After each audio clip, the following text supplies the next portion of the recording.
Okay, everyone, welcome back to the Blast Epoch podcast with the gang, the mafia, the Maxroll crew. Um, Present yourselves, guys, once again. Hello. Hello. I'm Volka. What's up? Yo, what's up? It's Derek. And I'm Bina. I make content for Last Epoch. Holy, he's been a guys. Insane presentation. Hey, it's been a while. Good to see you guys. I'm glad you're still alive, you know. I mean, it's always like every 6 months we gather around, we come back and, we update the whole site and then, the next patch. And then we vanish, we disappear. Yeah, pretty much. like in a Western movie, we just go from town to town saving people in danger. Describe the patch in one word, everyone. Polka, you can start. Breach. Oh, okay. It's from PoE pretty much, like the mechanic, right? So, Tarek? I think it looks good. For me, it would be Rogue, of course. Oh. I'd say corruption, all that we're getting, the corrupted item, corruption ladder, corruption everything. It brings a brand new level of item tiers, and we're going to see some pretty crazy items this patch, I'm pretty sure, but barely anyone is going to get them, but some of them are going to exist, Technically, it's the patch of technically possible. That's the word for me. How many 2LP red rings have you found, Lizard? 2. Well, okay, so these items are going to exist, And there, I mean, some of the items on aspirational planners, I think they will never exist. They're like so crazy. But we'll talk a bit about this one. Of course, the main, for those who don't know, who are just hearing about the patch from the podcast, we're getting a new league mechanic. We'll talk a bit about it, which is the new breach kind of. It's called Shattered Omen, which is basically like a semi-breach slash... kind of reminds me a bit of Ritual too, with the little environmental things going on and the thing that you can kill until the thing is done. And then we're getting corruption runes and the new idol stuff, which is all linked to this new mechanic. If you want to get these resources, you have to engage with this new breach mechanic thingy. So I'll start with you, Volka. What do you think about the mechanic? You said breach, you're excited. Tell me about it. Yeah, I mean, I think it looks cool. We have something more to do in the maps and stuff. It's going to be a lot of density, I think. So you definitely want to have like a build with like AoE. You don't want to play some, like single target build. For sure, you need AoE for that. And I mean, we'll see. I think it looks good. Way better than last patch, I think, the mechanic. That's an interesting point, actually, because last patch, because all the Beast and Rampant Coast meta and farming Uber Aberoth and farming Nemesis and double imprint farming and all that, clear wasn't super important last patch, honestly, compared to other seasons. Clear might be a top priority now for builds, no? Based on... Yeah, for sure. And like think about like how much damage and stuff you actually need to clear. It's not that much damage that you need. Like I feel like for a long time people have just been like min-maxing DPS for like Uber, Aberoth and stuff. But now you actually might maybe like sacrifice some DPS for AoE or something, So kind of interesting. Which we never really done that historically ourselves, right? As a branch, we always kind of, because of how the game was actually played, AoE was kind of, you kind of skip to the objective, kill the thing, kill the big guy, and I mean, unless you cared about like reaching 100 like as fast as possible. Yeah, like instead of like when you're farming XP, clear speed wasn't the most important stuff. So, and I kind of wonder how it's going to affect also with the corruption ladder being in, even like on softcore, or like the thing is that now you have a way to compare yourself to others. And so if everyone is pushing, because we used to have like some sort of a baseline of like 1,000 corruption is a pretty good spot to be, right? Especially with rewards being not as good as getting diminishing returns on rewards as you go higher in corruption. But now it's going to be like everyone's going to compare themselves to like, okay, I'm here in the ladder. Maybe I can get, to top 200 or top 100 or whatever it is. And maybe they want to go higher and higher and higher. So the higher you go, the more the monsters are going to be tanky, going to hurt more, and I wonder where that's going to affect the actual gameplay that we have, where we're staying in a comfortable corruption with speed farming compared to like going higher. Yeah, I think we're definitely, especially in hardcore, we're definitely gonna have some ego deaths. We're like, hey, the roadie passed me. This can't be. You go, you push, you don't pay attention, and you die because you ego push too fast or whatever. I mean, corruption ladder on softcore looks like a snore fest. But hey, people like to compare each other, and hopefully it helps the devs gather, or at least put some pressure on them to act on certain strategies and certain builds, because obviously if they want the game to be balanced around X corruption, whatever the arbitrary number they choose, when we have people brute forcing, corpse rushing 50k corruption with ballista, there's a lot of work to be done, that's for sure. At least on maybe softcore. they also rethink how like corruption actually scales, right? Because I think like tiers coming.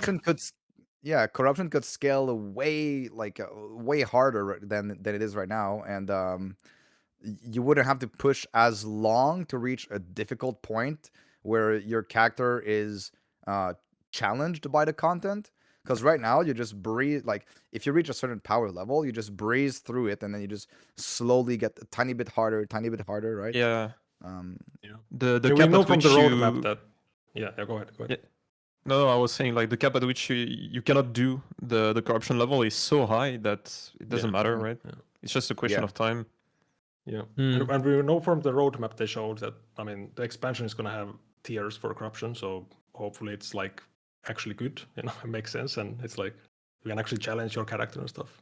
Yeah, I'm excited for that one, because talking about content, about the breach mechanic itself, like I always felt like sure, killing monsters in different ways and having different mechanics to interact with and learn, understand and stuff can get people excited, but in reality, I mean, if you have a strong build, you're just one-shotting everything, right? Is doing Omens gonna feel much different than just doing a beacon or doing like a void anus if you have a build that is just exploding the screen? I don't think so. So I don't know how once you are at that power, is the loop, the gameplay, gonna change just because the monsters are blue instead of purple? Like, I don't know, right? So in my opinion, they really have to focus on this like progression / difficulty balance. So players feel like, oh, I want to engage with this because the reward that this is going to give me actually will allow me to progress my character and actually face harder challenges, which at the moment, it's completely true what you guys are saying. It's kind of like if you have a strong character, you don't really reach a ceiling of what you can do. It's more like you just abandon the character out of, lack of goals almost, no? You don't hit the hard brick wall, basically. Like, you never feel like I'm not ready for this, really, except Uber, maybe, right? It's the only thing in the game where you go... Yeah. It actually would be interesting... Yeah, go ahead. Yeah, it actually would be interesting if you had a point in the game where, like, okay, I have my 2 LP item, I need to get this corruption to actually, like, go higher or, like, push further or something. That would be really cool. Mm-hmm. And then you have, like, a reason to farm and stuff like that, but we don't really have that right now. Yeah, they seem to have like some sort of progression, but it's not like progression where you have like your full character already up and running and you can invest more into like the difficulty. It's just like from the campaign to getting to your like endgame build. Because I think they do have like some sort of like progression in the sense that it becomes like harder and harder, the Omen. Yeah, they do have tiers. They go up to tier 5. Yeah. But if you go into max roll and you pick one of the S tier builds, are you gonna be able to tell if you're doing tier 4 or tier 5? Because I mean, I kind of historically, it's not. I mean, you're just everything's gonna explode. No, like I mean, no matter what. So. I mean, my point was more like you're gonna feel it when you get to the end game, right? And after that point, once you're like in empowered and you have your build running, like you won't feel it.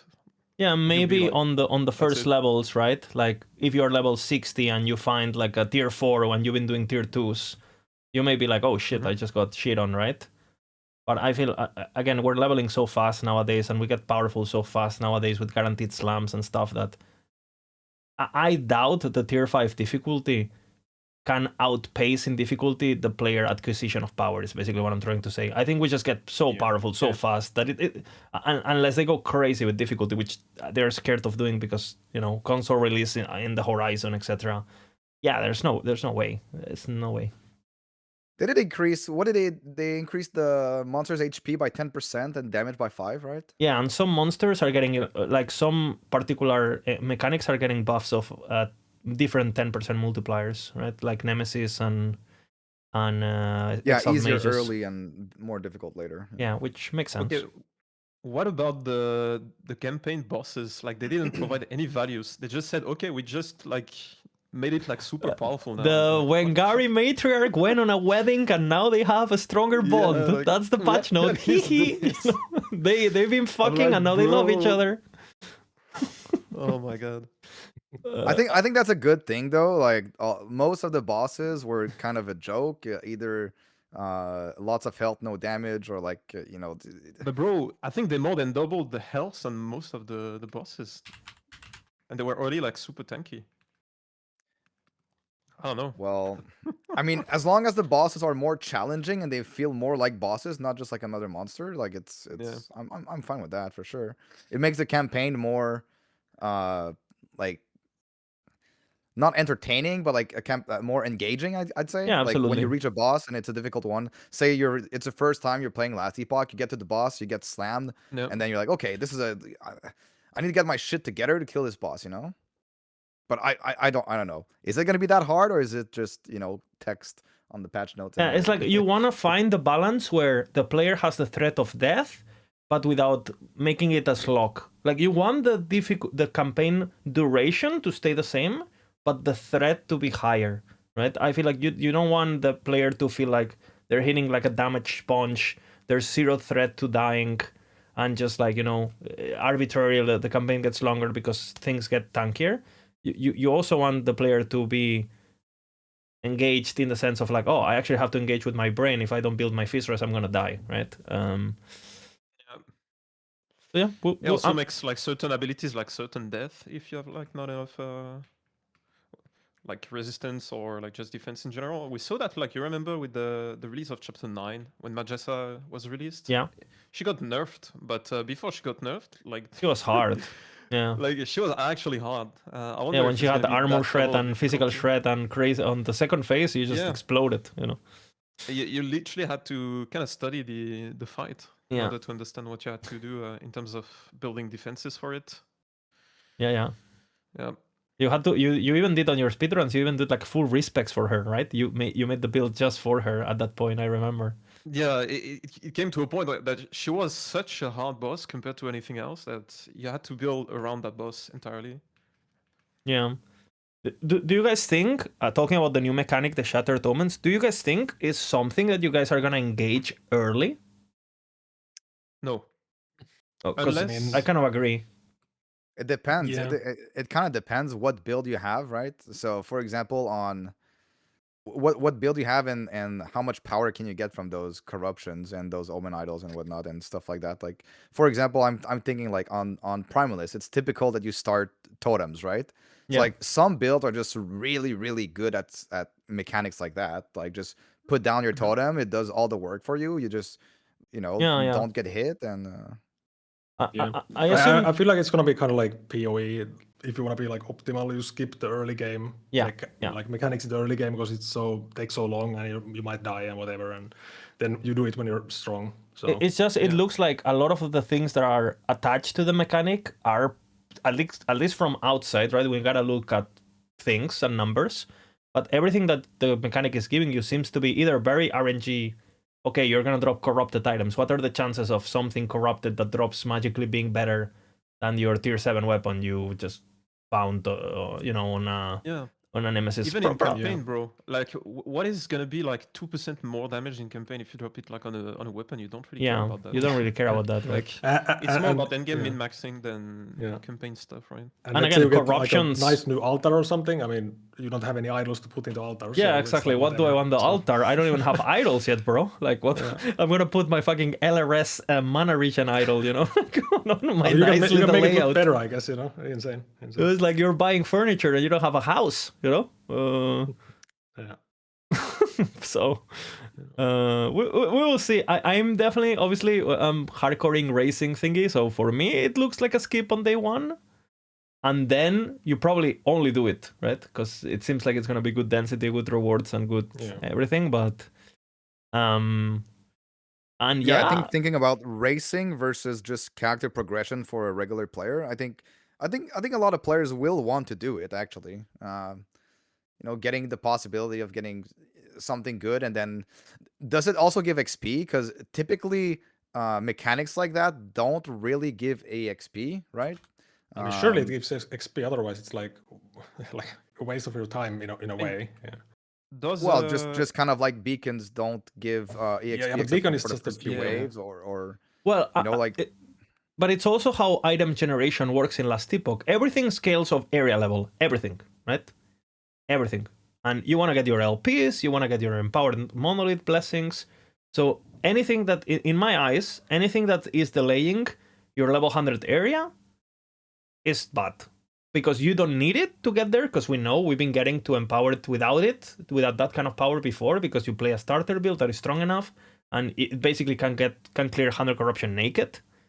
So why waste your time farming there for power you don't need when you can just get there faster, and then when you start farming the mechanic, invest those 20 minutes farming Omens instead of level 60 area, do it at level 100 while you're farming your blessings, while you're farming for good LP, and the rewards that you get, they're probably going to be way less easy to replace too, no? Because they're actually dropping with the right area level. So I think it depends on, like, for example, if you can corrupt uniques and they become legendaries and they actually decently increase your power, it could be decent source of power for your character. But overall, I completely agree with you. Like, in terms of progression, it doesn't, like, the gain is going to be marginal compared to, like, I don't know, what was it called? The mechanic where you upgrade the items, for example. That one can, like, reward you with insane upgrades if you're You mean lucky. Nemesis or? Yeah, Nemesis. they nerfed it early game though, for example. yeah, they nerfed it. Yeah. Like, I never do Nemesis early game, because in hardcore, they're actually super tanky early game. They're nerfing them now, difficulty-wise too. But now you can't... It doesn't matter the nerf early game, because we still get, like, exalted. We can still equip the exalted. Yeah, but I mean, I'm one-shotting they- without the exalted, so I just zoom, no? Didn't I'm they spit- remove those affixes from the pool early on? It's based on level now. Like up until a certain level, you can't get exalted or something like. Yeah, Or No, is it it's just uniques. No, on it's just that uniques. uniques can't It's get uniques. legendary tiers higher than X, Okay. basically. No exalted early? Okay. And then exalteds also are limited at the area. They make I it so really you... hope that they remove the exalted, because it's really stupid to find a tier 7 at level 6. Yeah. It's fucking stupid. It's Yeah. like the worst thing ever. Like I mean, nobody it's wants cool, this. And then you have the PoE guys. This game is so easy. They've done 20 Nemesis in chapter 1, and they're full on fucking legendaries. Like, this game is easy, So I think they did good. Yeah, okay. So Ultra Ball here says that they removed exalteds early as well. So if that's the case, like good job, EHG, because I mean that makes sense, You can't get the stuff that you only get in level 90 plus timelines at level 6. That makes a lot more sense. It's also, like, for example, for people like Terek and I, like, if you're racing, you kind of look for consistency. So you don't want to be really relying on, like, a massive random RNG-based power spec from a Nemesis, and then, practice with that in mind, because what if you don't get a good Nemesis? Then what, your run is fucked or what, right? So I think I don't know. It introduced a lot of clunkiness in, like, running the game, because you have to constantly check the Nemesis windows UI for- is for the horrible, Nemesis. yeah. And like it introduced, like, a lot of min-maxy behavior that is annoying to do compared to just, like, straight up running. Oh, did you hear, Terek? They enabled shrines to persist between zones and online. OP, man. Yeah, I think So- it's dumb. Yeah, It's dumb. Yeah. Well, it's Why? you need to understand it's gonna be Huh? so cheesy with Uber Abaroth. It's gonna be cheese as You fuck, know? bro. Like it makes, for example, I'm talking for me, right? But it makes the speedrunning so dumb. That was one of the biggest difference between online speedrunning and offline, is that in offline you just fish your runs for like The best good shrines. Yeah. Yeah. It makes such a big difference having like a really good shrine. It for a makes it boss. very RNG. So Yeah. having a world record, for example, for Terek, he knows that it's not on him really. It's like he has to brute force until he has the perfect run with like Yeah, but you every know. speedrun of every game is like this. Has No, a similar not idea. when you No, have a no, game I that don't agree. RNG is not I there. think Dude. I think Yeah. what you should do is make the shrines persist between areas, but they should be removed whenever you enter an area where it's like a boss arena, for example. Okay, that I agree. That Yeah. I can agree for a boss. That would make it fair, but- because sometimes, like the way they place the shrines, sometimes they're at the end of an area. So it's kind of like you get the shrine, but you don't get the benefit from it because you change area. Yeah, that's it. But it felt Bo- so bad before Bina. to grab a movement speed shrine, go into Bina. the zone Yeah. to the next one, and then you lose it. You know. Bina, No, I agree. you're a It felt Billy bad. Billy creator, you know? Billy Billy creator, yes? You're playing your Hey. Giga Uber Abaroth farming build, yeah? And then, before you start recording, you go into Monolith and you fish for the shrine that gives you everything twice. You know, the one that just doubles all your stats? Yeah, I kind of wonder how that's gonna work because I thought Well, about you get this as well you get for, the like, thing, false you temple. teleport to Uber Abaroth, and you get it. Basically, that's how it's Yeah, gonna you work. go false temple. You go false temple. You grab all the shrines with your movement speed, Yep. and then you go to Abaroth, and then you just kill it. You know. Yeah. And Bina, think about it. They giga buffed the boss in the campaign, so now it's even more worth it to fish for shrines. Yeah, Like, shrines, the yeah. benefit that you gain from them, it's crazy. You just go from shrine to shrine to shrine to shrine, and then one does some fireballs, the other one does some rib bloods, and the other one gives you movement speed, and No, but it's gonna be so good. No, I'm gonna have. It's gonna be fun. I think it's gonna be fun. Way more I fun think like they this. should not allow the In the this for bosses? Yeah. I Maybe mean, for they should bosses, clear but the- like just for I don't know. No, the rest they should. The rest they should. Yeah, I think that makes it fun. It's frustrating, like having a shrine at the end of an area and it runs out on the next one. Okay, talking about the campaign and leveling, kind of sidetracking here, but obviously new Monolith layout. Tarek, I'll start with you. Thoughts? I don't know why. I wonder why I asked Yeah. Tarek about leveling. You know. What do you want to talk about? Sorry. Well, I mean, the change. What do you think is gonna be the what do you think people are gonna do? I mean, I think we're still skipping chapter 7, no? Yeah, Or- I think it's gonna be a matter of like RNG and also character power. Basically, right now we are not really capped by the character power. You could just, like in the current game, right? Not the next season. Mm-hmm. You could just run as fast as you could and still kill the bosses. I wonder if it's still gonna be the case if you have like the perfect RNG now, because the ability to skip so many monolith means that you're gonna get to, like, for example, the first Harbinger at like, I don't know what level you're gonna be and what gear you're gonna be. In it's gonna be softcore, where death is, you know, whatever. If you have a good leveling build that has enough damage to actually just, you know, go straight into the level 80 pluses, and well, it's gonna be pretty massive when it comes to speed, and especially if you're playing trade and you want to get advantage over others and stuff like that.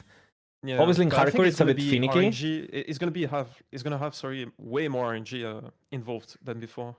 For the in terms key of, like, too. character power.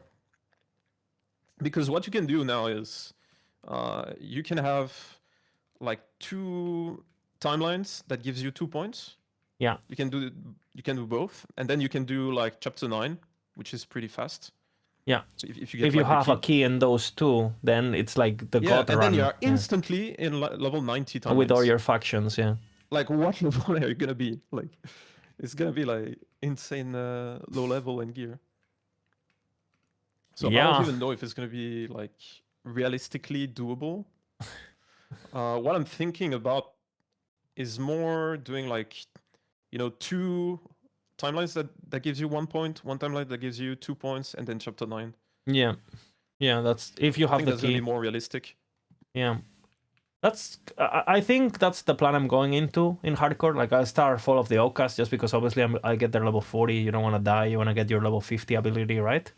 And then depending on what happens with the key and stuff, like you decide what to do. But maybe there's a world where you skip Lagon, right? Where you do Void timeline. If you have a key, you go to get your thingy, and then you just go straight to Dragon. But we'll see if I have the balls to do it on the day, you know. We'll see.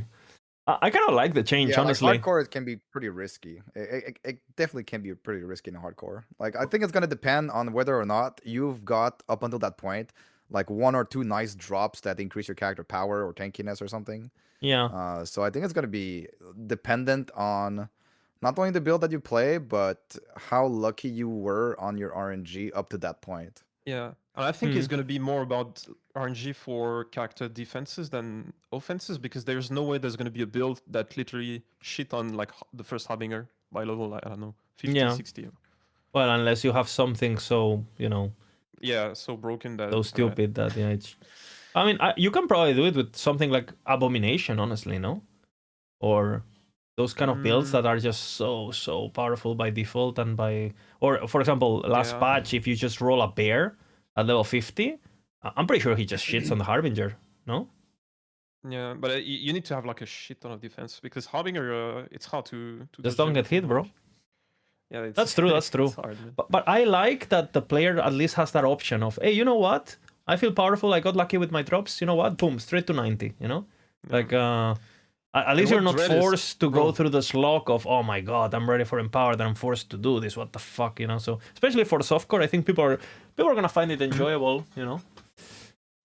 Yeah, what Dread is mentioning is it's pretty important. interesting. Like, you're gonna drop items if you go super early that you cannot equip. Like, all the items that you will be able to equip are gonna be like the first few timelines, maybe only the first one. So all your gearing is gonna be like the first timeline, and anything that you can acquire out of like the gear that drops. Yeah. Post drops even more Unless you important. get a unique for your build, and then you get 1 LP on that unique, and then you drop your first, tier 6, tier 7 of that specific thing, then you go slam it, and then you giga power spike, right? Or you just play like Lizard, and you just have like the leveling whatever first item you get at the level 5, and you still use it at level 90, you know. What are you trying to say here, Volka? Well, you don't need any items anyways, you know, like. Just play Paladin, easy. Yeah. Oopsie.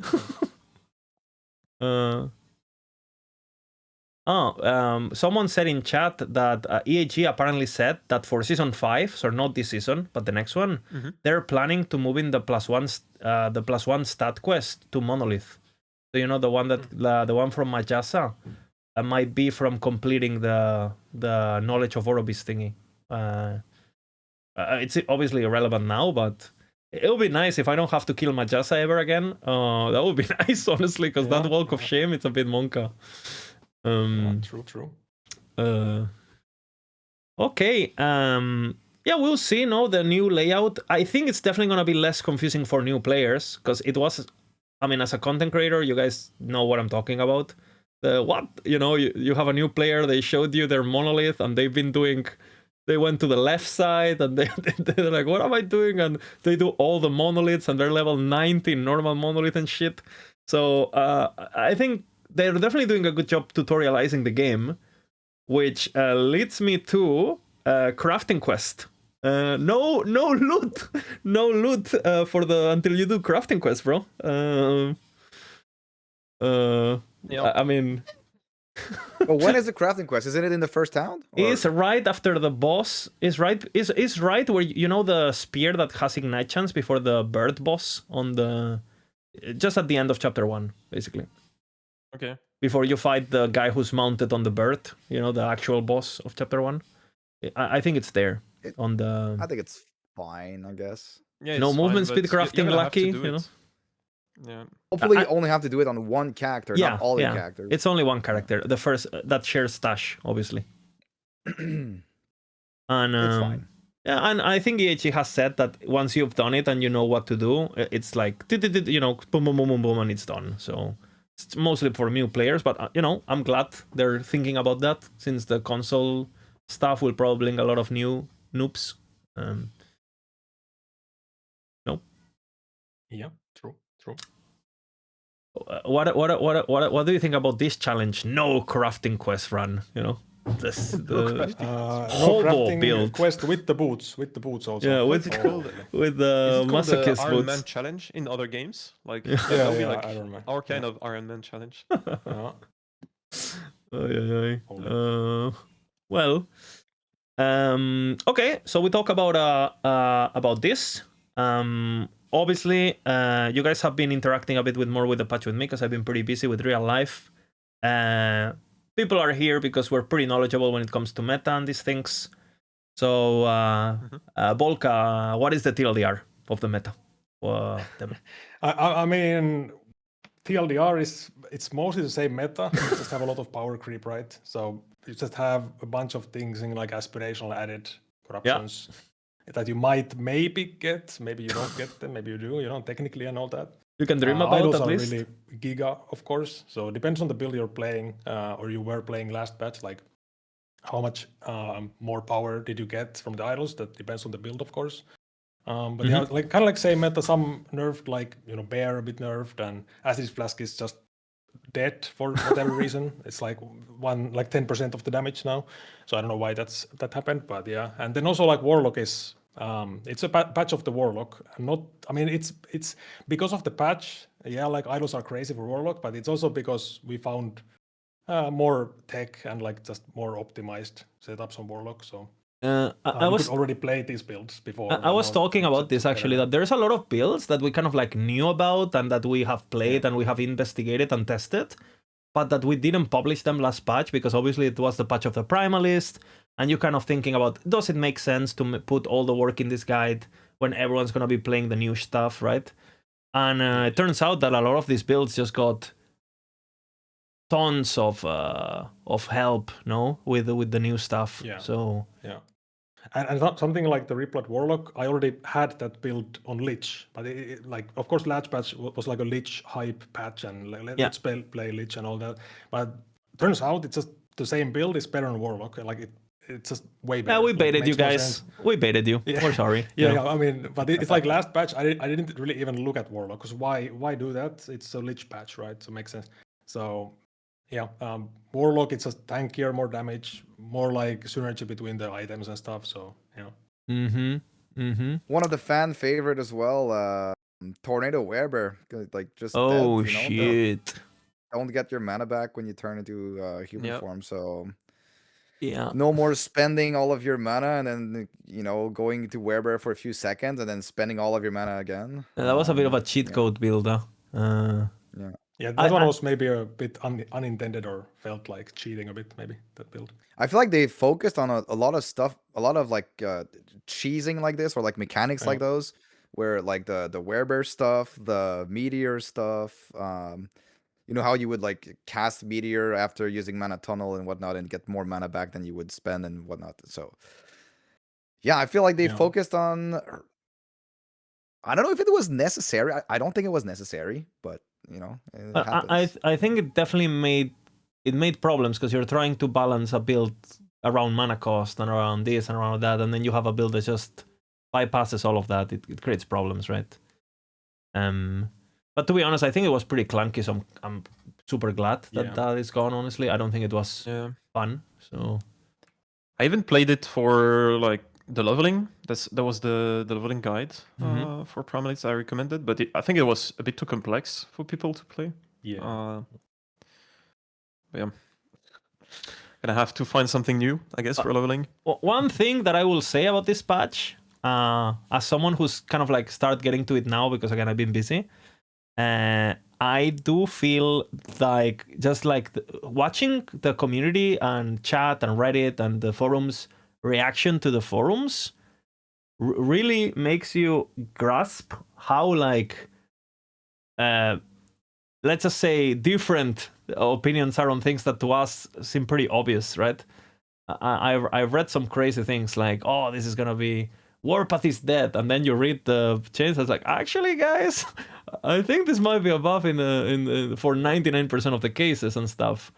So it's funny how some of these top builds are actually getting a lot of love, no? Like, I don't know, Yeah, Volka, yeah. if you want to talk a bit about the builds you have on S tier and give a TLDR of if they're worth playing or...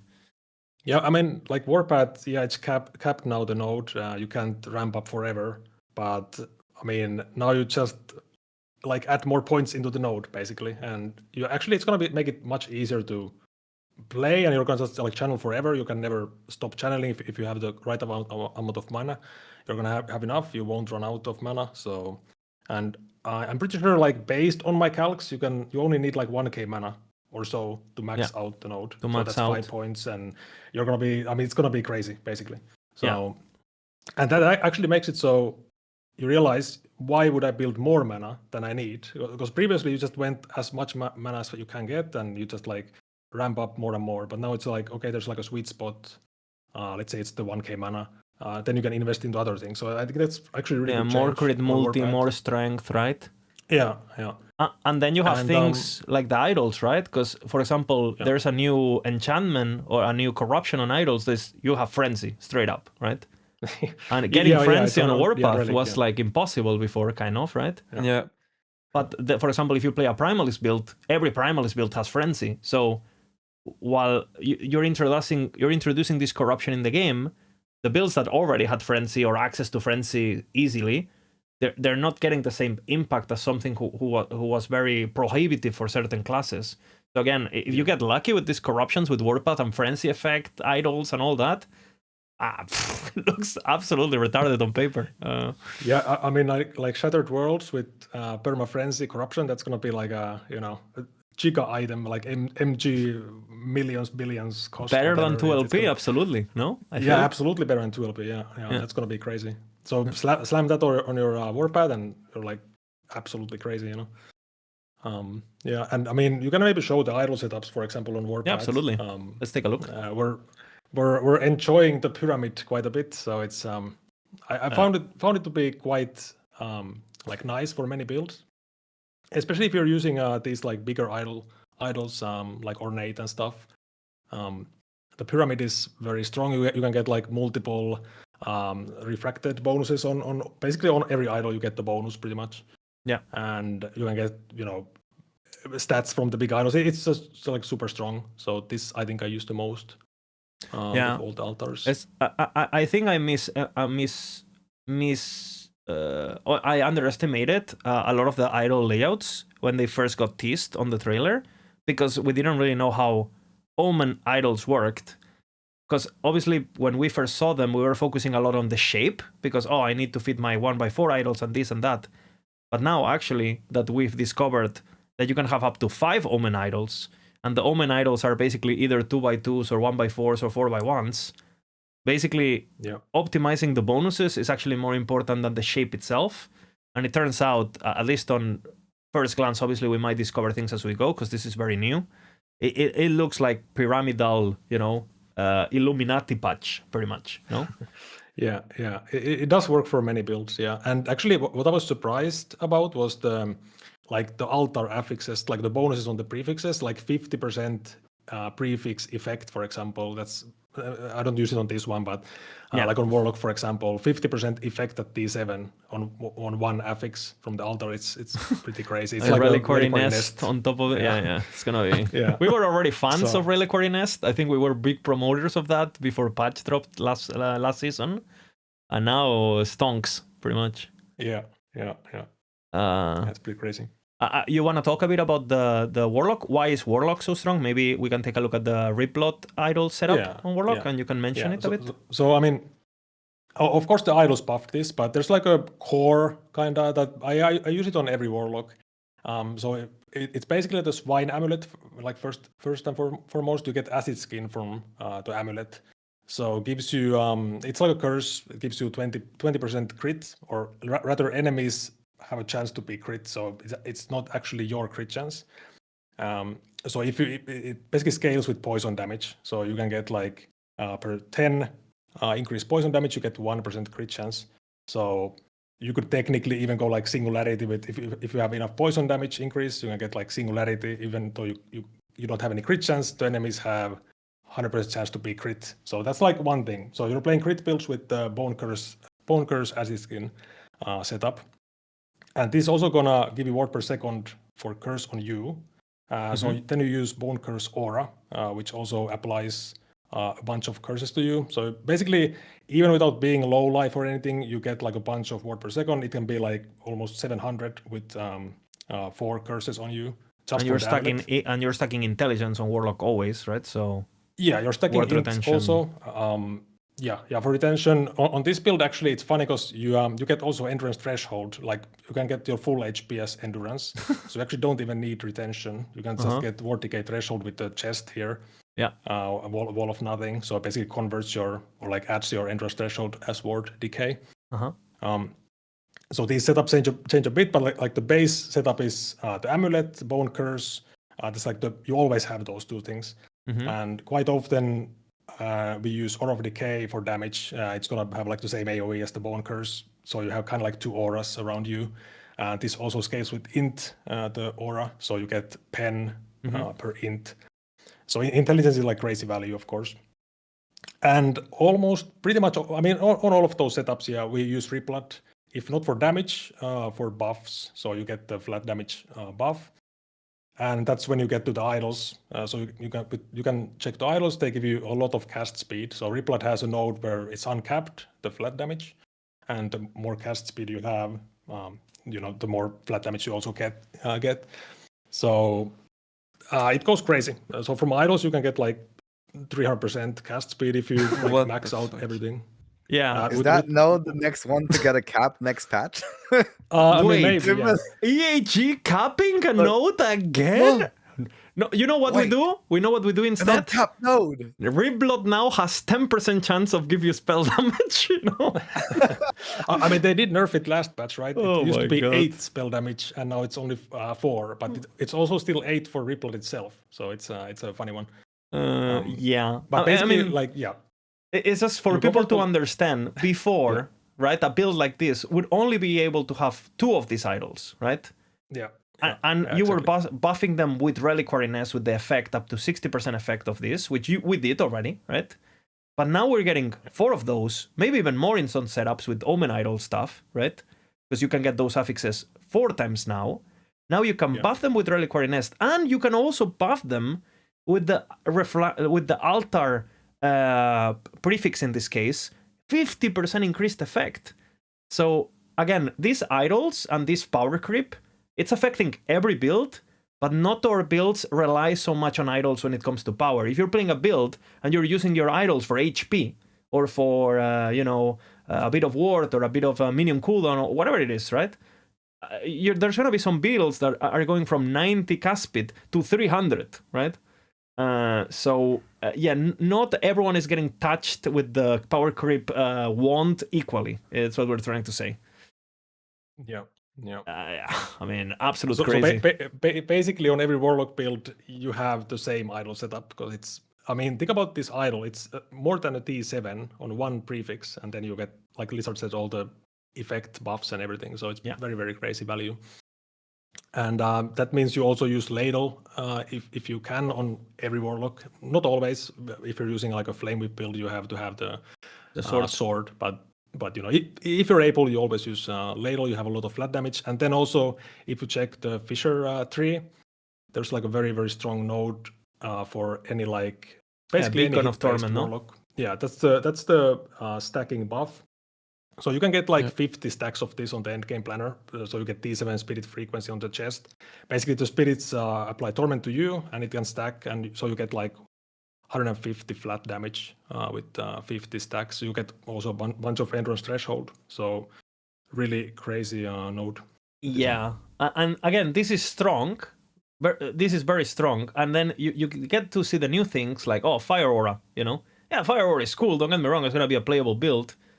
But it's not, this craziness, So yeah. The funny thing is, like, this has been in the game for what, 2 years or something? Yeah, Whenever Warlock was released, but it's just like now all coming together with this. I mean, people were already using this on like we had a Profane Veil Warlock already, and we were using this, but now it's just like everything's more optimized and like nicer. Yeah.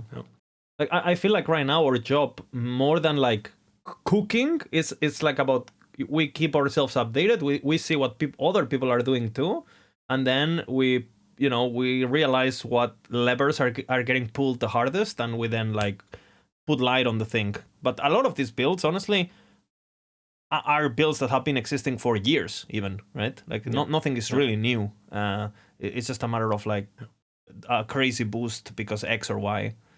The only really new things are the new abilities, and since there's no CT anymore, some things that are mechanically very simple, like Fire Aura, are pretty easy to theorycraft mechanically. But again, something like Shadow Rent, or I mean, it's great to theorycraft about it, but if I log in and it makes me feel like I'm glued to the floor and I want to kill myself, the math won't really matter, right? So, yeah. We'll see what happens with all that. Obviously, we're gonna keep an eye on it, right? Yeah, dude, I was playing WoW recently, and they have like some sort of program simulating like even before the patch comes out, like what are the classes like that do the most amount of damage. So I guess for them it's not really a thing, even though they have like some sort of PTR even. But even if they didn't, they could have they could theorycraft that. We don't really have that in Ellie, I guess. Yeah.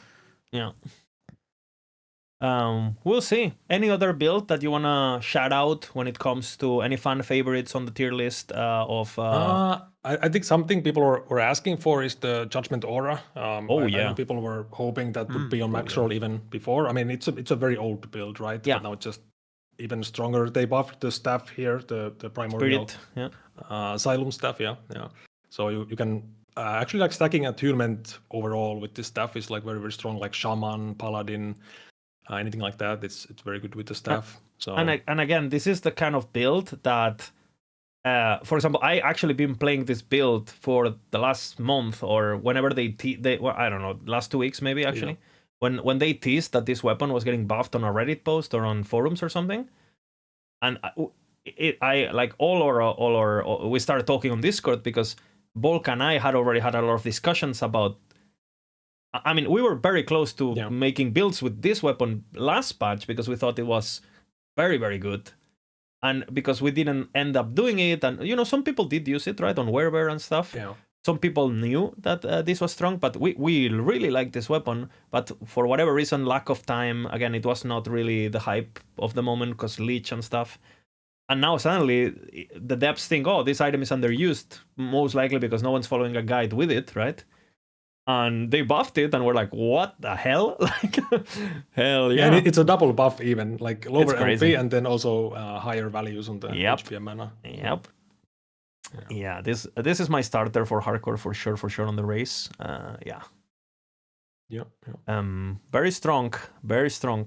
And this build also does snapshot, by the way. So snapshot is still in the game. But I thought they fixed snapshot. Oh yeah, sure. Next topic. Yeah. Okay. Bina, do you want to talk a bit about? Obviously, there are some guides of yours that have been S tier for forever, pretty much. Yeah. Well, I mean, we saw this patch, season 3, Kartol pushing Ballista to 50,000 corruption.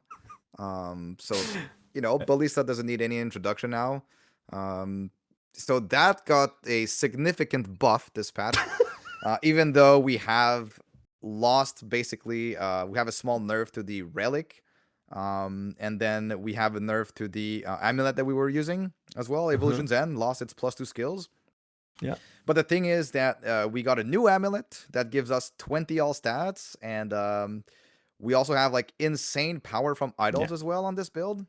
So we have prefixes that give us 50 crit multi, and then we're getting all of the increased effect on those. So Ballista is still Ballista. Still going to be one of the best corruption pusher out there for sure. I know you want to play it, I'd like to play, but I want to go hardcore. So I don't know. But yeah, so that one stays really strong. I'd say even quite heavily buffed.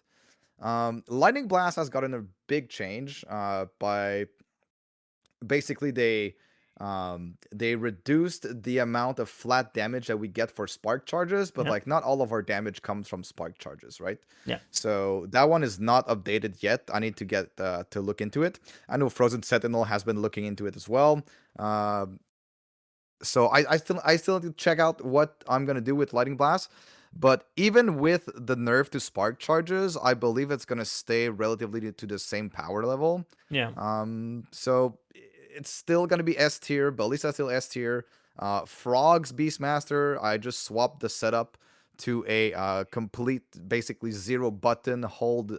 Hold 3 buttons and then you just move, and then you let the frogs do their things. Yeah. That is still, even with a 33% nerf, it's going to be absolutely crazy as well. Yeah, all the old S tier builds are basically still S tier.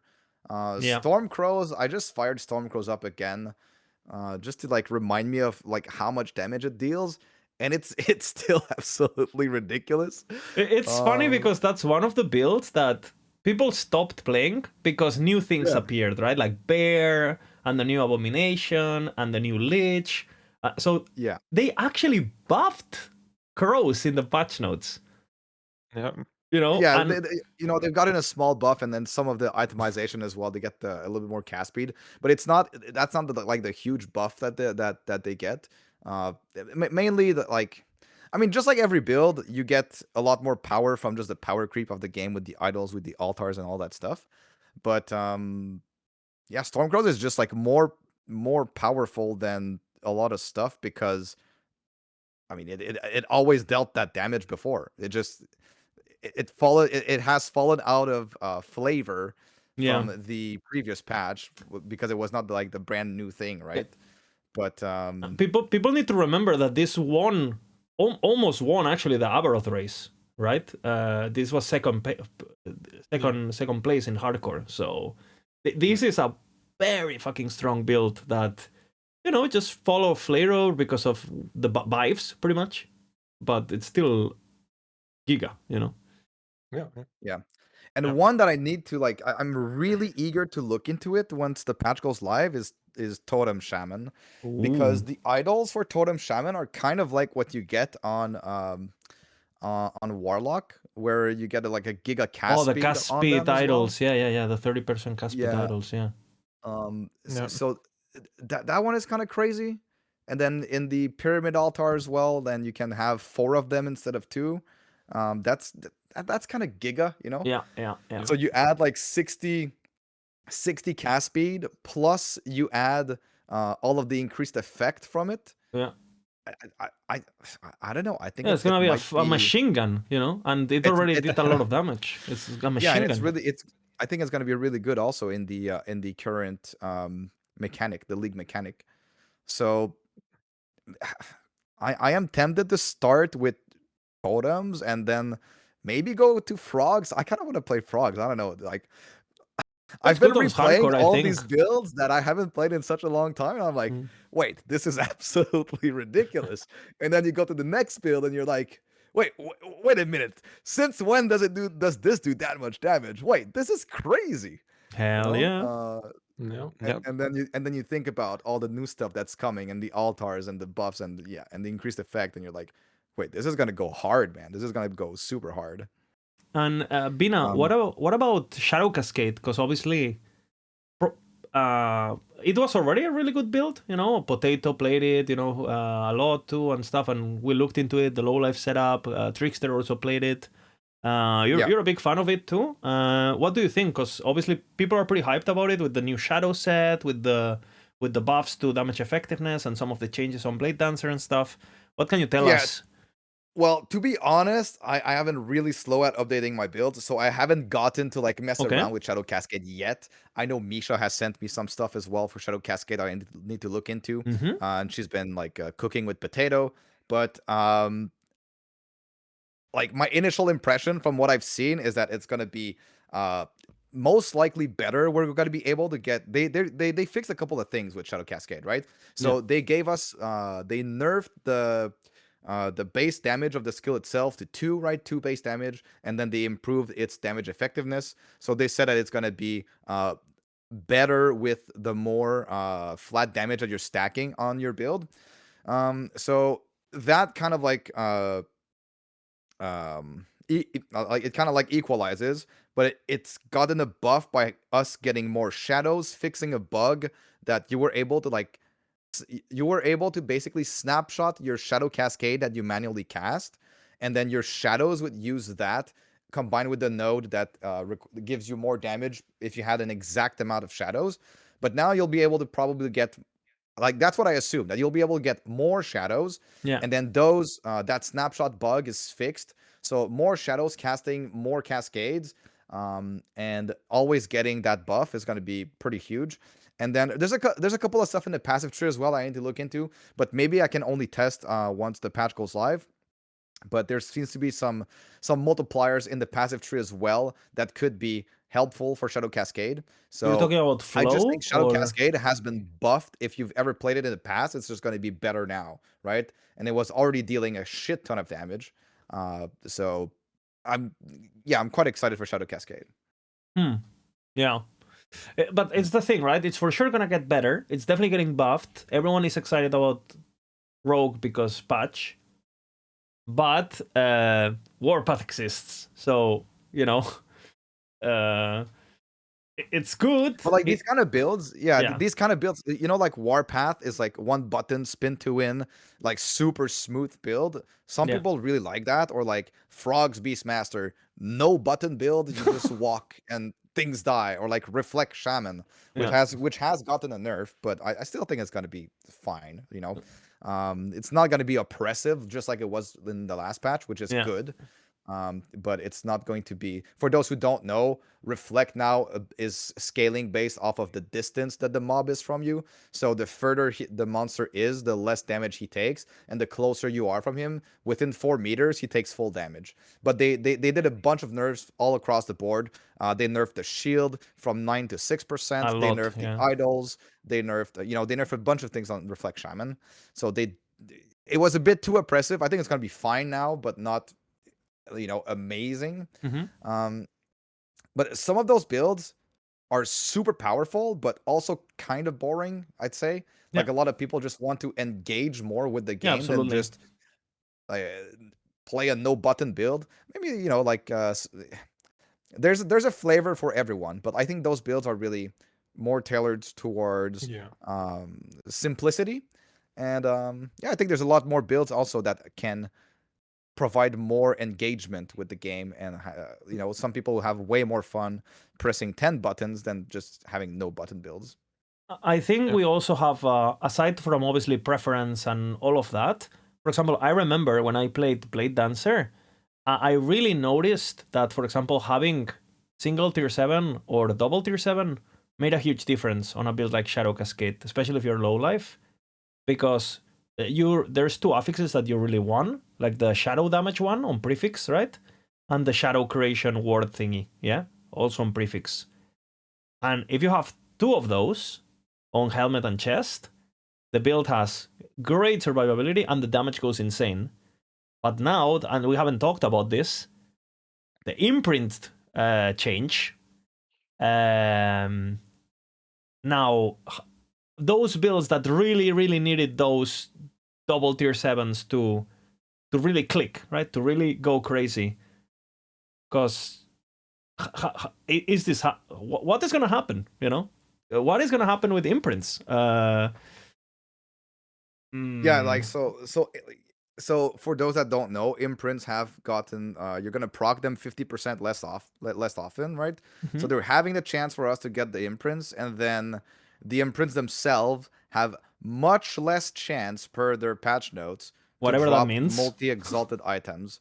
So we don't really know. We know we at least have like a nerf by 50% on the drops, but then there's another multiplier that goes into much less chance to get double, like, multi-exalted items. How much of them we're gonna see, we don't really know yet. is it still going to be realistic to aim to obtain your proper affixes, double exalted, double tier 7, or even tier 7, tier 6? I don't know. Like tier 7, tier 6 were so, I'd say, like bad the last patch. Like I wasn't even picking them up. I didn't care. Like there was no point in picking up anything less than double tier 7 after a certain point, right? Yeah. So and we had like so many of them too. We're gonna have to see how that all pans out, but I still think we're most likely gonna have at least tier 7, tier 6.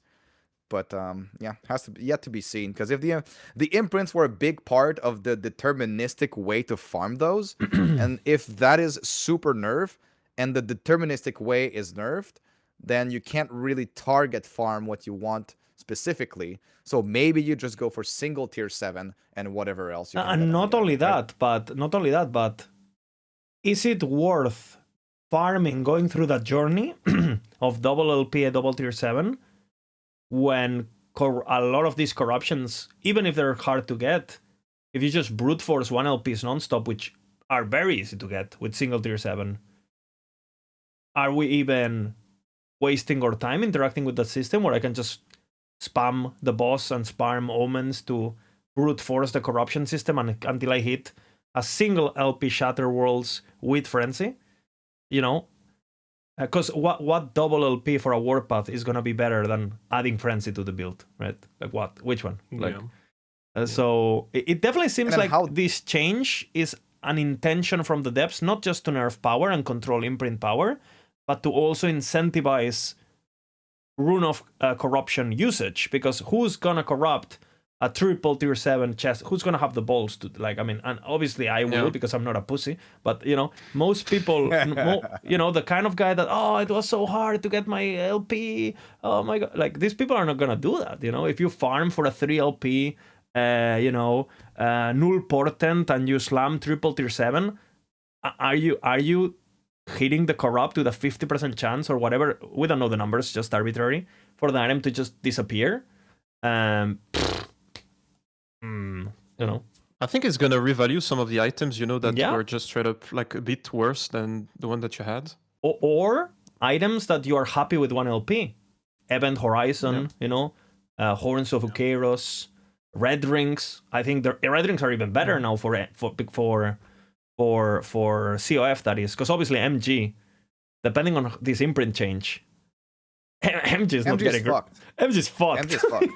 Yeah. For Red Rings, can we say it again? Vina, can we say it again? Huh? MG is fucked. MG is fucked. Yeah. No, but I mean, some people MG. Okay, like the top end of MG is fine because of course the top end of MG will have the money to buy all the gold to buy whatever they want, right? And hopefully, hopefully, what was there any issue with duping last patch? I don't think so, right? I mean, there wasn't duping, but there's the RMT situation, right? Yeah. Okay. Oh yeah. Well, anyways, so like the top end of MG will be able to buy whatever they want, but that one person that found a red ring and that started imprinting it and then printing red rings over and over and over again, that person won't be able to do that anymore, right? Yeah. So you won't be able, whether you were doing it with red rings or with whichever other ultra rare. You'll have to buy it for every attempt, basically. Before you only had to buy one, and then you made your own, right? With that's probably gone, depending on the imprint change, because obviously all of this is speculative.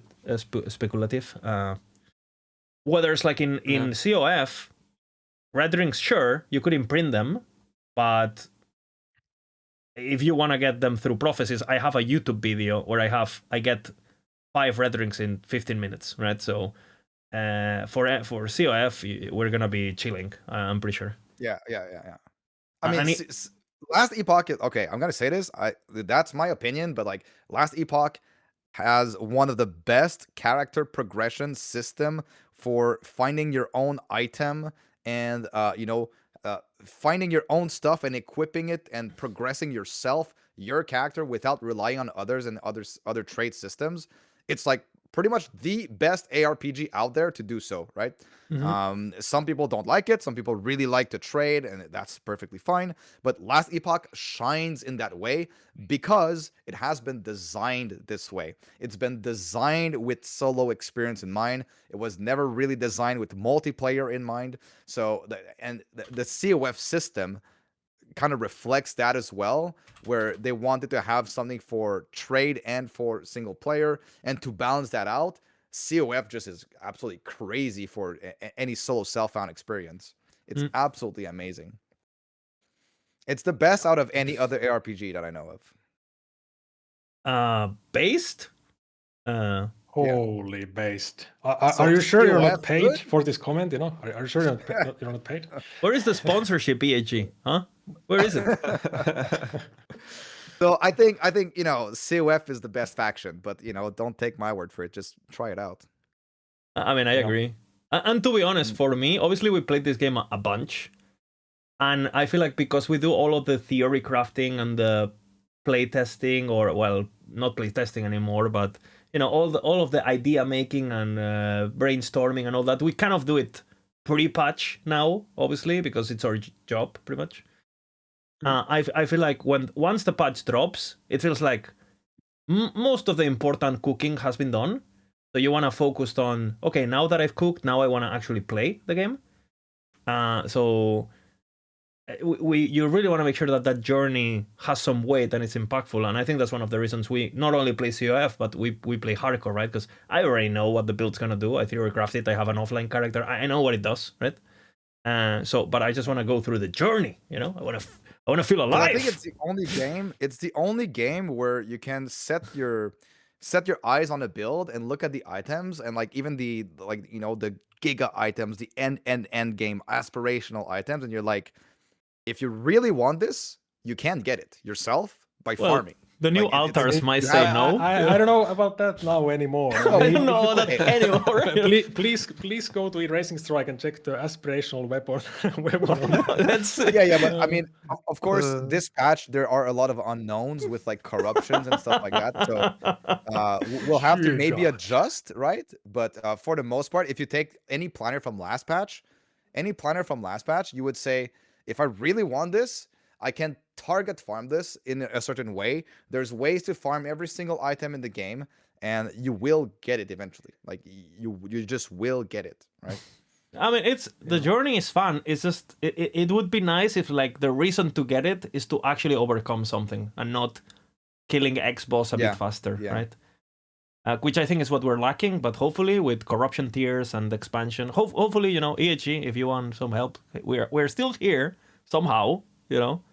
We're addicted, I guess. But yeah, looking at this weapon, I think this really illustrates what we're talking about: double LP versus single LP corruption.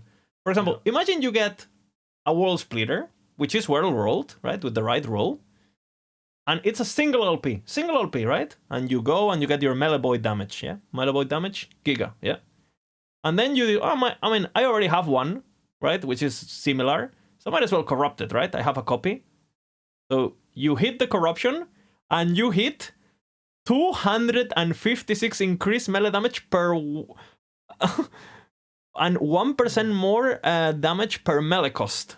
On an ability that can cost up like 40 or 30 or whatever mana you want it to cost, right? Man. Yep. Man. That's the thing, like, do you go for the 1 LP and maybe you get this corruption? You can get so many 1 LP. Like, you can get so many 1 LP, you're printing. A 2 LP is actually pretty hard. So. And not only that, but if you have a 2 LP, ideally you want to hit the double tier 7. So, for example, let's just say you have to get the double tier 7, which is going to be very easy, well, probably very hard to do with the changes to imprints. We still don't know, right? We'll see, because maybe EHG much less chance means 1%. I mean, we don't know the numbers, right? But I mean, would you rather have like this increased void damage, extra, or get basically the same amount plus a more multiplier, and the cost opportunity doesn't feel as bad because you can just keep trying with 1 LPs. Whether like if you lose your 3 LP or your 2 LP on certain items, you're gonna be pretty sad because it's maybe not gonna happen again, right? Which what I think even for like end game planners that we're having right now is maybe in some situations, depending on how after we get to mess around with the corruption runes and stuff like that, and the chances, maybe there are some items that you just go for 1 LP and your exact corruption that you want. Yeah. So we don't really know how easy or hard that is going to be, but that certainly opens up. There are some affixes there that are just crazy, just like this affix, for example. Or like on bows, you can get more bow damage based on the distance, or you can get some crazy attack speed for 3 seconds as well. Or there are a lot of like interesting affixes. And talking about corruption too, I talked a bit with Tank, and I've talked a bit with some of the data miners and our own data miners and whatever right after the patch notes drop, and obviously we don't have the exact way corruptions work.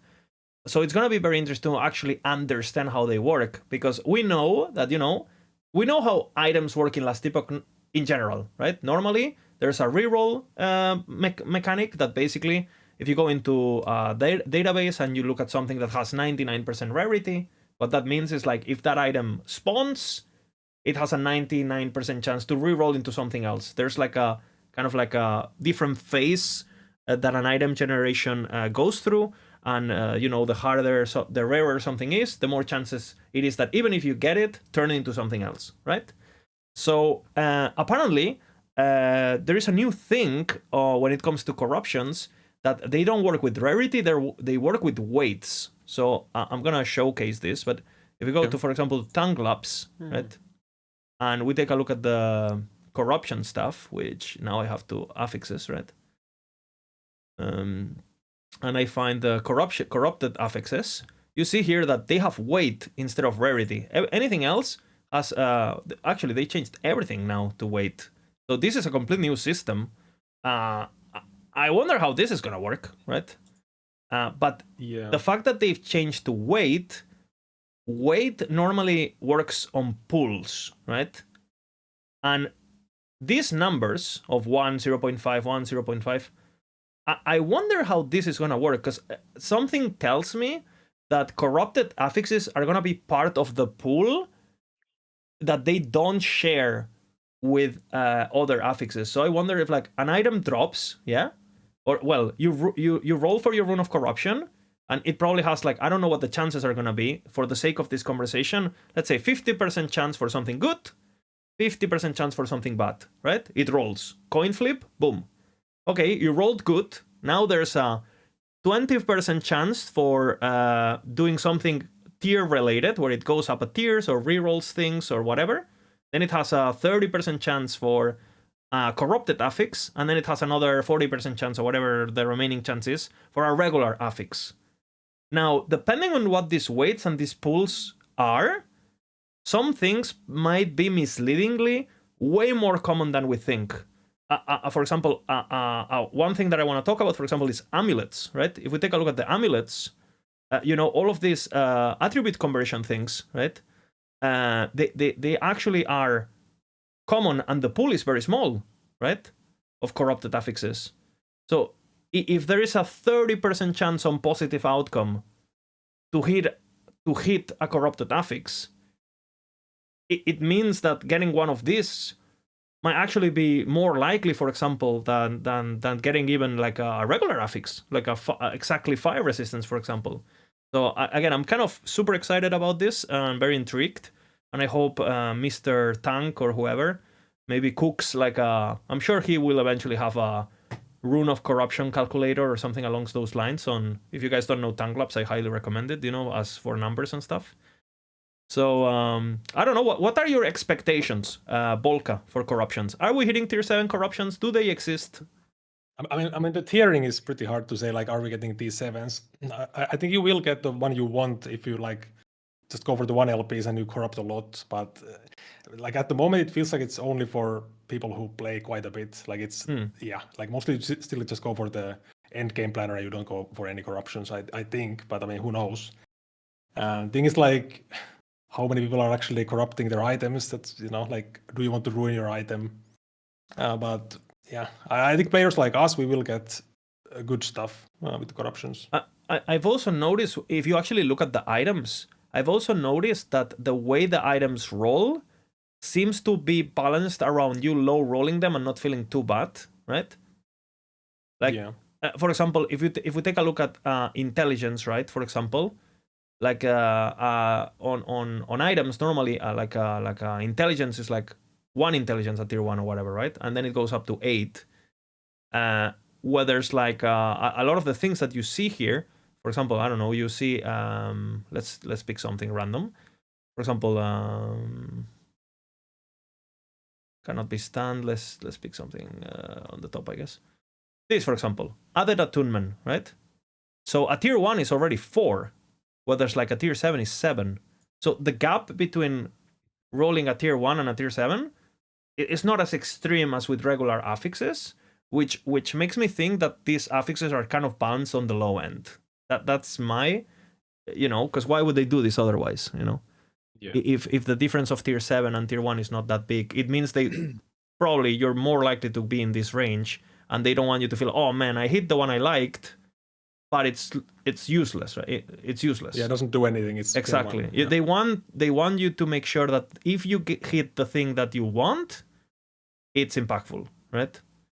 Which I think it's pretty smart, but again, all of this is absolute baloney, and we could be wrong about But everything. then afterwards, it adds the other like, oh, technically possible tier 7 bullshit. But like, look at this one, my for example, right? Some of these ones, like added critical strike multiplier, increased crit chance per dexterity. From tier 1 to tier 7 is 1%. So if you actually want this affix for that compression to build your crit chance, a tier 1 is enough. Yeah. The only thing you're getting for extra tiers is literally 7 crit multi. Literally 7 crit multi. Yeah. So that makes me think the weightings and how these things are going to work are on the low end, but time will tell, I guess. What are your expectations, Pina?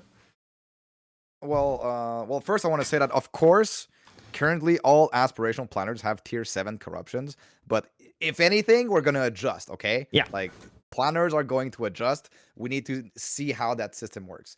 But my expectations, I mean, the more we talk about it, the more I think you are probably right about this. As always. Yeah. Like, why did I know you were going to say this? Predictable. But I think you'll be able to get the stat you want. I think you might. So for certain items, like where boots are mostly 70 LPL, right? Mm-hmm. So your chances of getting a 3 LP are quite slim, but they're not impossible.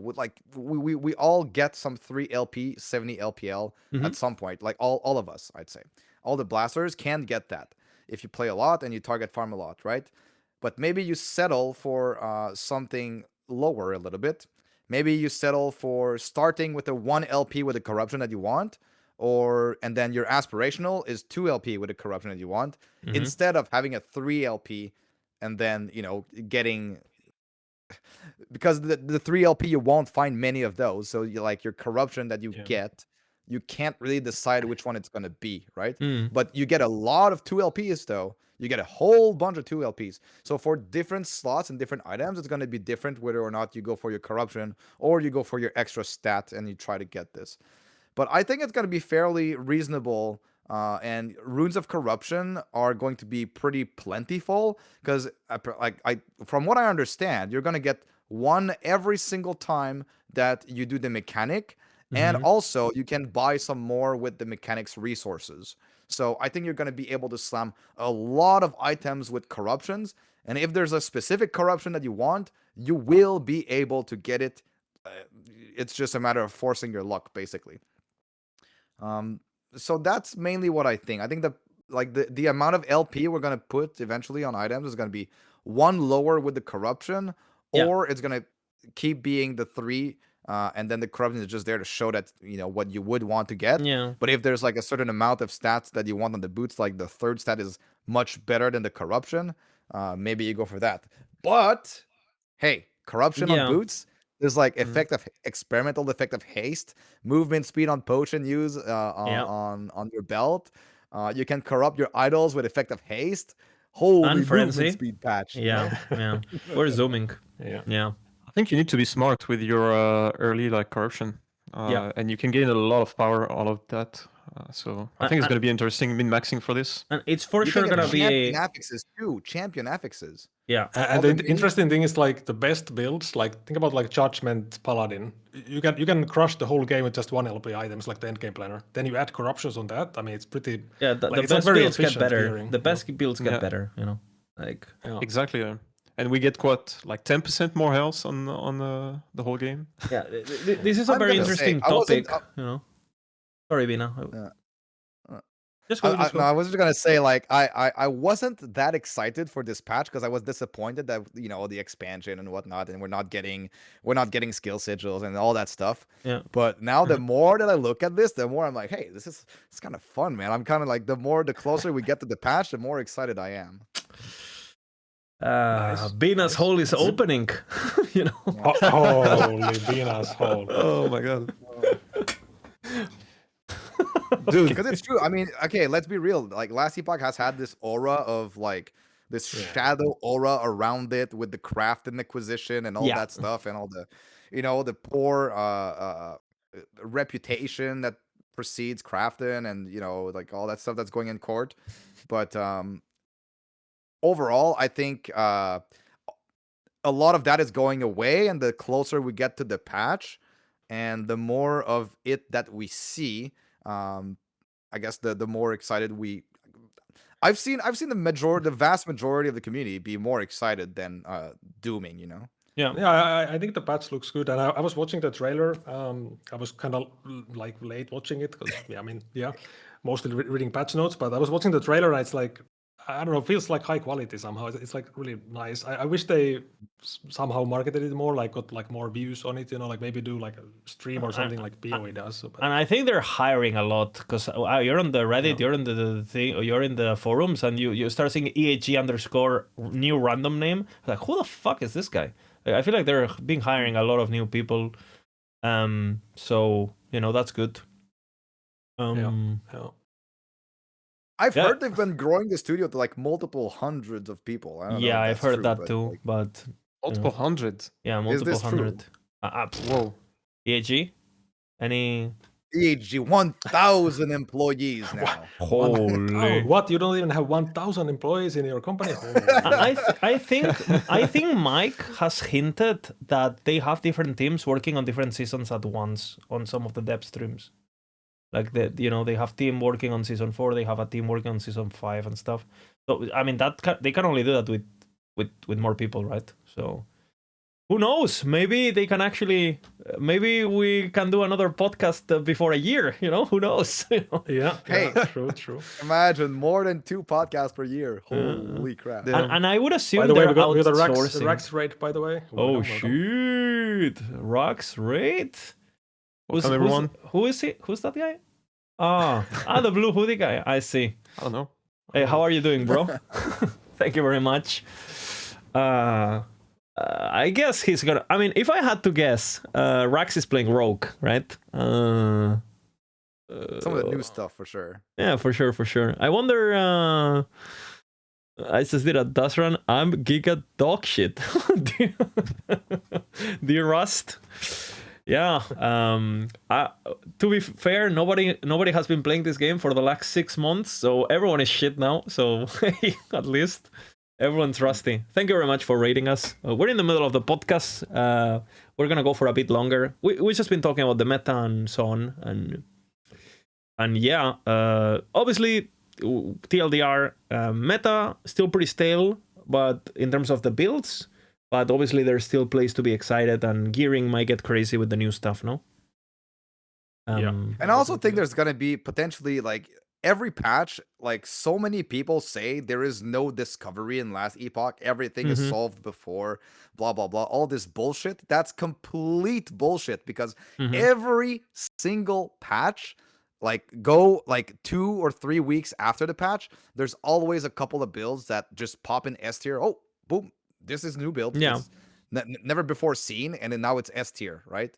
Or even if it's A tier, A is like still amazing, but like there is still a lot of discovery to be done in Last Epoch, especially this patch with 2 new skills and a lot of buffs and nerfs across the board, and all these idle stuff, and this just brings in more puzzle pieces to put together and make something good out of it, right? And we're gonna see something absolutely busted. I can guarantee it. I'd put my hand in a fire for it, Like I'm sure that 2 weeks from now there's another S tier build that has never been seen before. I think, for example, I was looking at some of the notes, reading patch notes. For example, this Shadow Rend thing, just mechanically, it's scary, right? I'm scared to recommend, especially in Maxroll, which is a more formal environment where, a lot of the people might not keep up with the updates or whatever. They just want to, casuals, whatever. I'm kind of scared to recommend a build like that, where I'm so scared of logging in, and the moment I start mechanically playing the ability, being bad, right? Or like, or it seems like a pretty complex skill. What if it's bugged, right? Because again, you want to trust in the depths, but I'm kind of scared of you log in. No, but it's guaranteed that there's some bugs. Yeah, exactly. Guaranteed. Like, let me recommend something that doesn't work. There's no bugs. Yeah. I have PTSD, bro. I have PTSD from Falconer. We all know it. Yeah. Yeah. But it's gonna be something obscure. I don't know, man. I've heard Frozen Sentinel talking about black hole. There's some black hole stuff, maybe. There's maybe some. I've been hearing some tsunami scorpion stuff. Stacking the scaling Maelstrom with your scorpion, and then using both skill trees to scale the tsunami. I almost did which has an uncapped scorpion node, last patch. I almost did it last patch. So my build, okay? For anyone doing it, I tried it last patch. It was terrible. Scorpion Maelstrom was absolute dog shit, but now there's there's tsunami. You gotta keep in mind that our bar is also pretty high, right? Because it's not what we were saying with Volca. A lot of these builds already exist. It's just like when we test them, we just go, okay, this build would have been a B tier build, which is still really good for our standards. Is there any reason to put resources and charge money to Maxroll and blah blah for something that we don't really think adds anything in terms of gameplay, in terms of power, in terms of originality? So you kind of want to, You know what's new? You know what's new that might go up to A? We're gonna have to wait till the patch. I didn't want to put it in A before the patch, but Spirit Thorn's Shaman. I've seen you. Actually, kind of insane buffs on Spirit Thorn. Kind of insane buffs. Yeah, but again, that build, you almost did it last patch, right? And we were like, I tried crit and frostbite, and I was like, it's not good enough. Like you invest super high in it, and you don't do as much damage as something else, and you're not tanky. And not only that, but, you played Lightning Blast beforehand, which is basically similar archetype. You're just casting fast, right? Let me play something that is just worst in every way. Maybe not. Yeah, because it's kind of like exactly like Lightning Blast from but on Primalist. But you're a 3. Damage. It's Lightning Blast, but instead of old, you're a 3, But you freeze stuff, Now they have like better animation for shattering and stuff, and I don't know. Fantasy. Impact. Crafton, It's gonna be good, and it's really good on controller too. So like this console release coming up, like controller builds. Judd only plays on controller. Maybe Judd plays Spirit Thorns. Talking about Judd, we know Judd has said multiple times he loves his Meteor. Oh yeah. Are we Meteor believers? I am not a Meteor believer right now, but I want to cook it eventually. Okay. But okay. I'm too slow to update my builds. I need to update everything else. You need to be faster. Just make everything now. Well, I kind of want to look at a lot of new builds as well, but I don't have time because I need to update all the old builds first. yeah, for sure. We have a commitment with our viewers, on the website. Yeah. The new toys have to wait. That interests me because Meteor would be fantasy-wise really fun. It looks good. It looks great. But it's just the mana problem was always an issue, and I don't see how we're gonna fix that easily. Yeah, it feels to me like it's gonna be one of those builds with a new Frostclan node and blah blah blah. Like I'm sure you're gonna see some clip out of context of someone goes into a boss that doesn't move. throws the entire, dumps 3k mana Yeah. of meteors into a boss at 1k corruption. It absolutely fucking one-shots it. And then, Classic. everyone's going like, why are you not playing this build? Why are you not playing this build? Why are you not playing this build? And then you realize, okay, after he goes and has 0 mana and he press stop recording, what happens? Yeah. Because, and not Crap only that, mapping, no tankiness, nothing. yeah, exactly. and it's like, okay, if I'm gonna be playing a caster, right, and something like Lightning Blast exists, which has basically not real mana issues to be realistic, right? It has a bit of mana management, but it's not a huge deal. Like, why would I go through the whole shenanigans of Meteor and blah blah blah when if it doesn't do at least more damage than Lightning Blast, right? Yeah. And if you want to go Mana Stacker and Mind Over Matter, well, how are you going to sustain Mind Over Matter on that? Because on Glacier it self-sustains, but, I don't know. It looks... You get hit a couple times and then you can't cast anymore. You're like, oh no. But I feel like So Meteor you have to focus and you're like... Yeah, and fucking null infusion focus back in the beta. We're back at focusing, Dude, basically, don't give us any generator spender bullshit. Give us ways to like creatively not have a generator spender playstyle. Because you could play Meteor right now and focus. To focus and then Meteor and focus. Generator and Meteor, who wants to actually do this? Yeah. No one. When you have access to like 10 million builds that just do their damage, or if Warpath exists, one button or 0. Like if Warpath exists, right? Justify.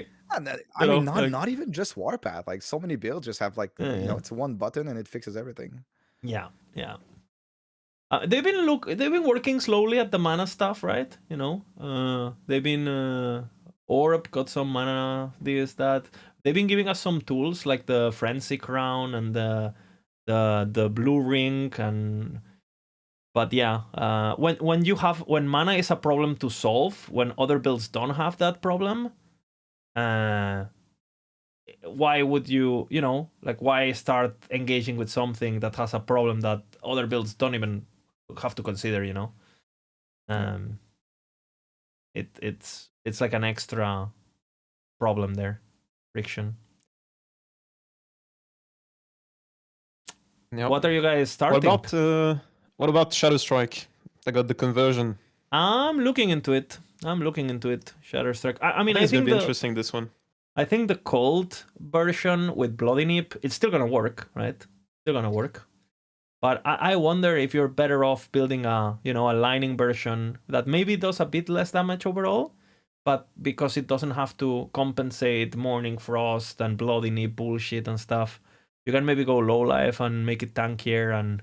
But bro, have you seen the buff to the ward generation on that build? Yeah. It's on hit now. Like, what are they doing? Yeah. It's gonna be crazy. Yeah. Like, you hit a pack of mobs, you're like 3k. Yeah, it's 3K funny ward. because uncapped. Basically, it's on hit, and it scales with density again. Before it was, if you use and hit one enemy, you get, right? So yeah, exactly. It used to work like this back in beta, and then we were getting 100k ward or whatever, and they capped it. But the power creep has gone so crazy that they're like, hey, you know what?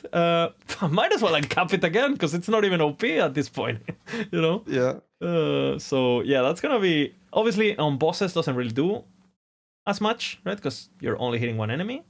But if you're clearing, and especially if this new Omen mechanic has a lot of density and the boss is immune, so you're always hitting it and stuff. Yeah, I mean, it's gonna be noticeable. I'm thinking about doing this, like, for leveling and stuff. Yeah. Like early monos, early Empower is gonna feel so much nicer. Yeah, you're gonna in terms be of defenses. OP, yeah. Yeah. A lot of work. You know what's another tech that I might look a little bit into? Primalist now has Rebuke, if you don't know. Primalist has the Rebuke tech. Now you get Channeled Tornado that gives you 48% less damage taken. Oh my god. It's kind of funny. I was like thinking like, oh, do you go like From the frogs? creators of Rebuke, here comes. But the thing is, like, nobody uses Rebuke even now, like on Sentinel. So I I don't mean, know. I do it. Yeah, but I do it on spec and stuff. It's OP, I mean, you do it, but like most people don't care. and I'm based, right? with So. the ladder now, you're You're gonna see based, much yeah.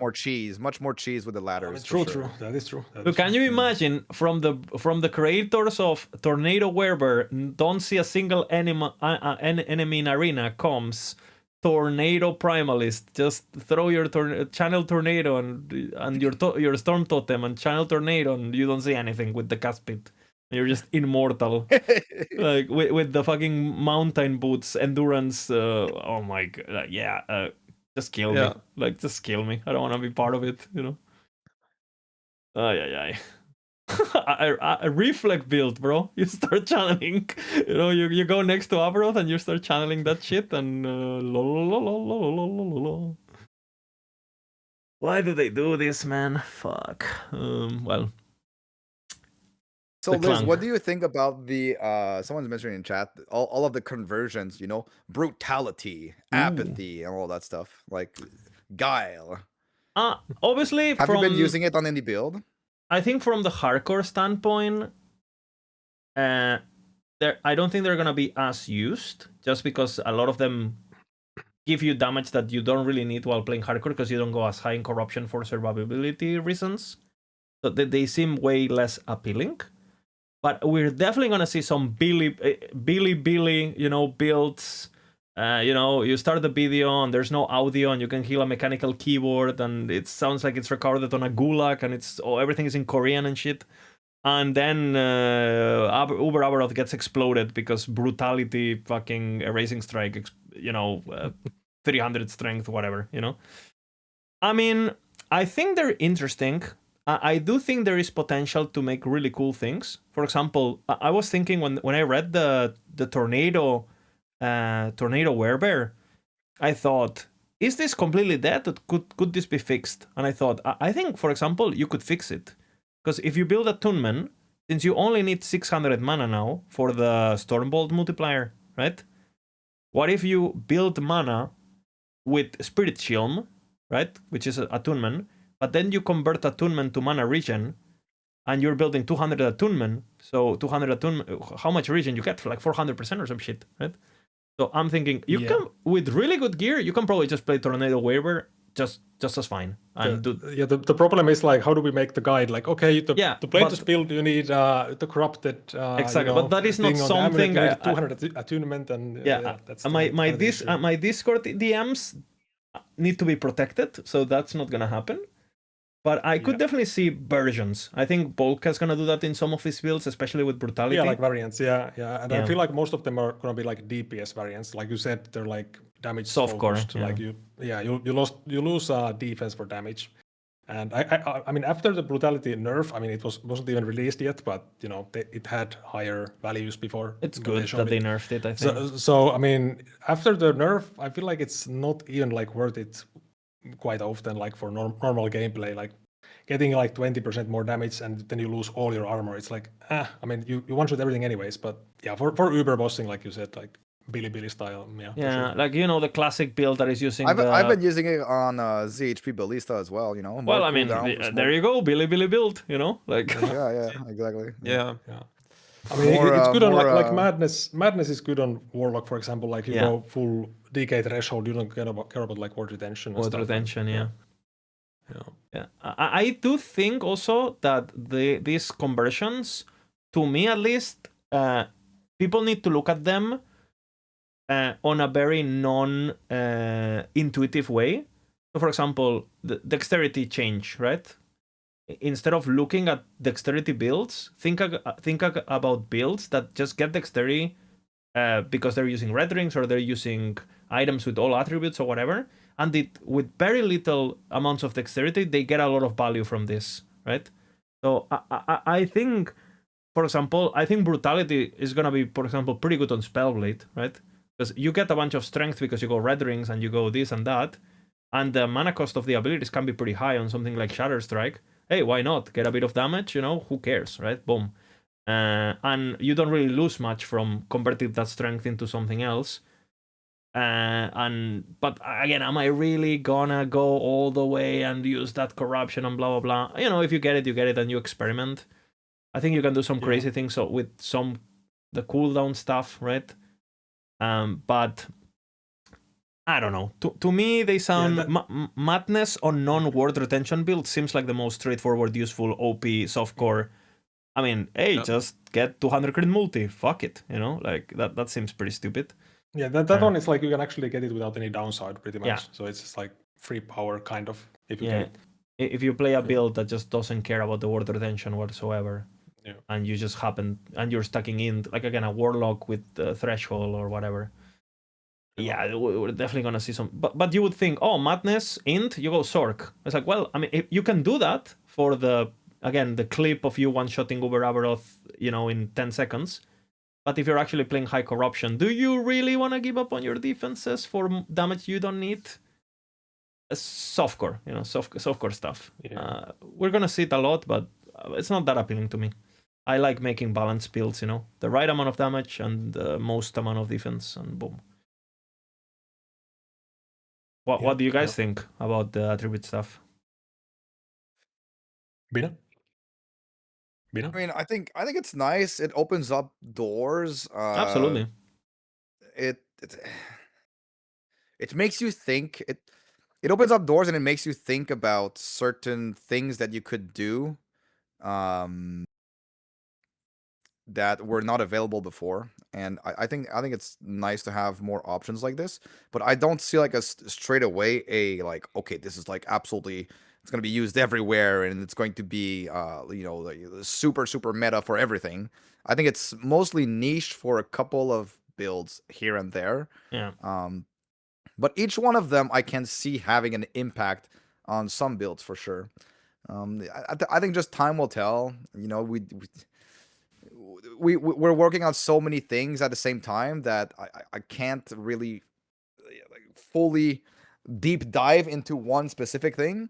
But as soon as I have more time, I'm really excited about trying to, because I think the ceiling on those is going to be super high. It's just, you need to find the correct niche and house for them to like flourish. And it's also like very end game, so it's not like it really matters for the first few days, like having guides with the perfect variant on, you know, like 1 billion. Who cares about something that people are doesn't gonna really play matter right now? So past week 1, and not only that, you want to invest time recommending something that, what if like hitting the right corruption on a unique amulet is 1 in 300, right? Yeah. I mean, sure, you know, we will get it eventually, but I would assume if they added this into the game and they put so much emphasis on the new, you know, you can get it through the new unique, obviously, which I assume drops from the new boss.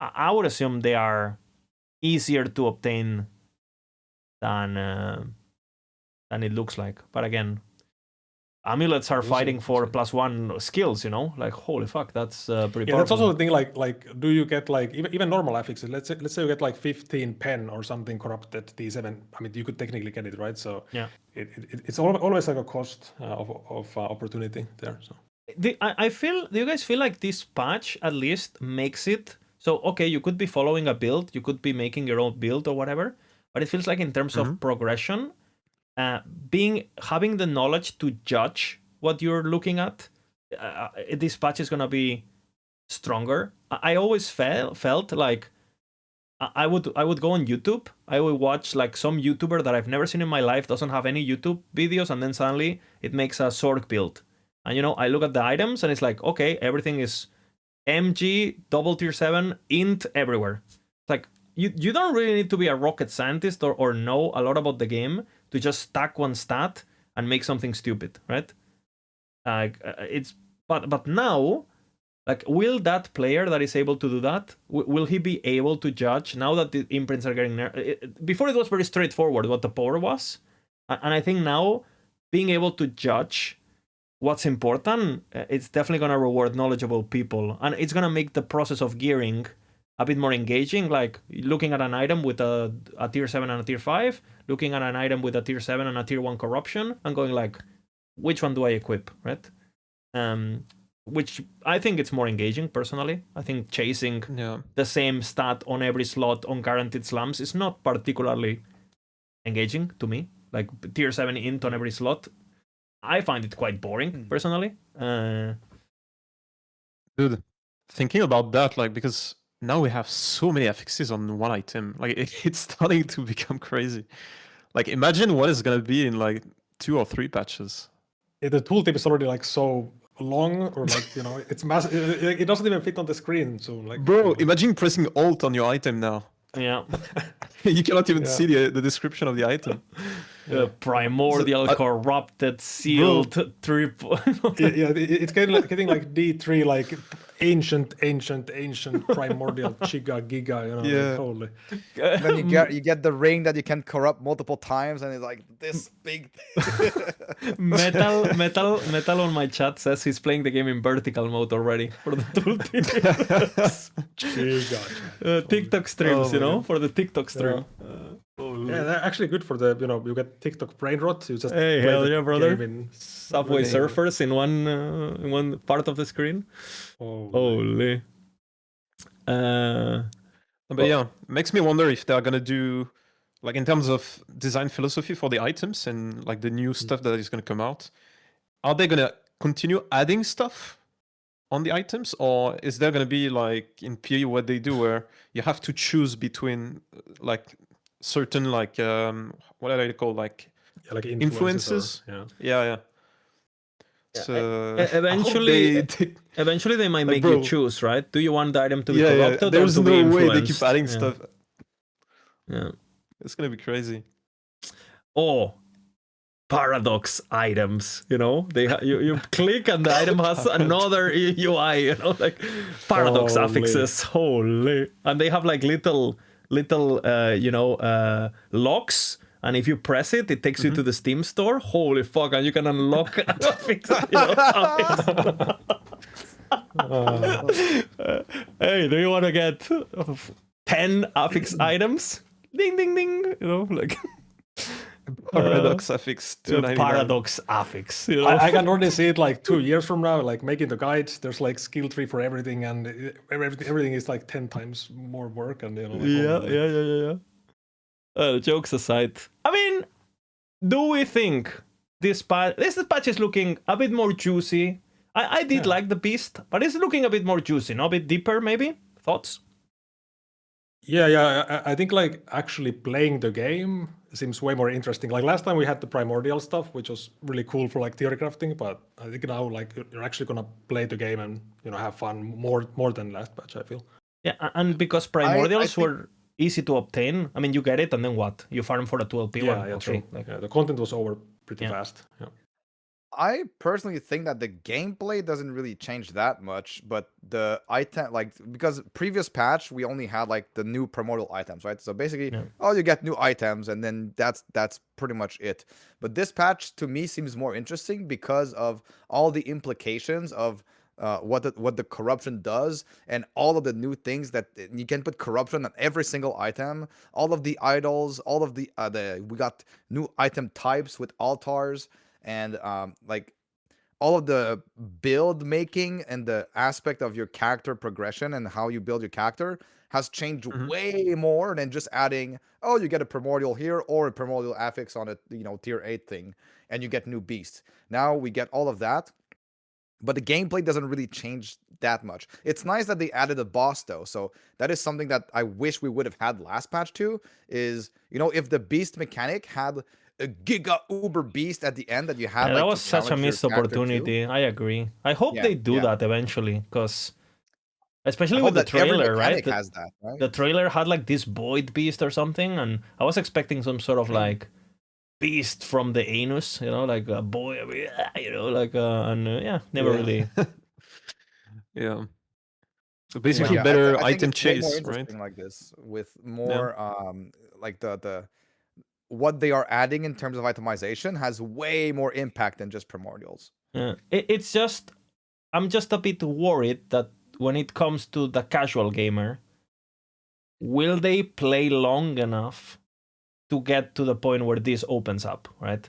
Because again, I think the Monolith changes to unlock Empowered definitely will help, But like I said, is killing monsters on Omens much different than doing beacons and doing void rifts and doing shrines and doing, you know, Yep. at the end, Well, actually, wait a sec. No, because I keep forgetting that we're getting also the echo chains, right? So that we haven't even talked about Yeah. that. Yeah. yeah, so you can actually decide a little bit more of how you play the monolith instead of just you do random echoes and that's it, Well, right? to me, it just Um, looks like you just streamlined it, so it's even less engaging, no? If you take the node that makes it all lines, it's just like brain rot, echo after echo Yeah, it's after even echo. more smooth brain. Like It's you even just more rush.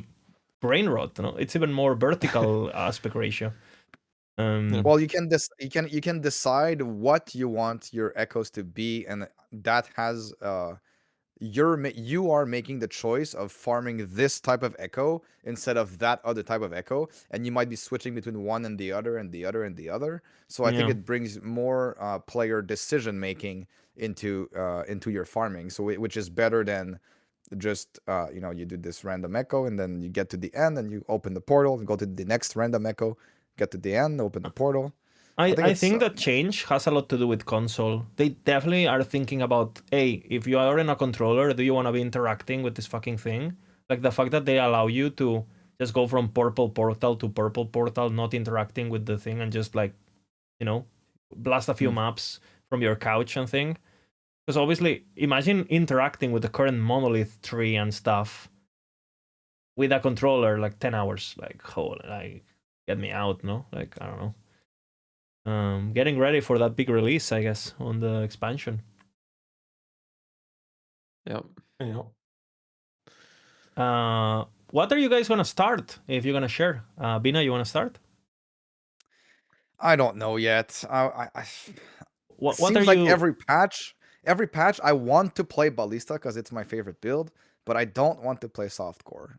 So Just do it, Just do it. I don't. Just I do don't. it. But I mean, so I've been replaying Frogs a little bit and up to like remaking Frogs.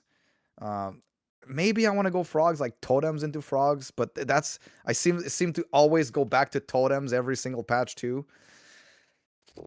I'm not yet decided, but I do want to go hardcore, and I will try to go hardcore to push the ladder. So that's my, that the ladder is the new thing. I want to do the new thing. I think Uber Aberoth in hardcore I've done multiple times already. It's nice to do, but It I makes you think feel I want to alive. focus Say on. it. It makes you feel alive. If you haven't done Yeah, it, I you mean don't know what the last that's epoch is, bro. Like, hardcore makes you feel alive in Last Epoch, and then going in those big, high stakes moment, like the new pinnacle boss, and then Uber Aberoth, and then how maybe many going in times you've died 2000 to him? corruption hardcore will be, How many characters will be has he fun. claimed from you?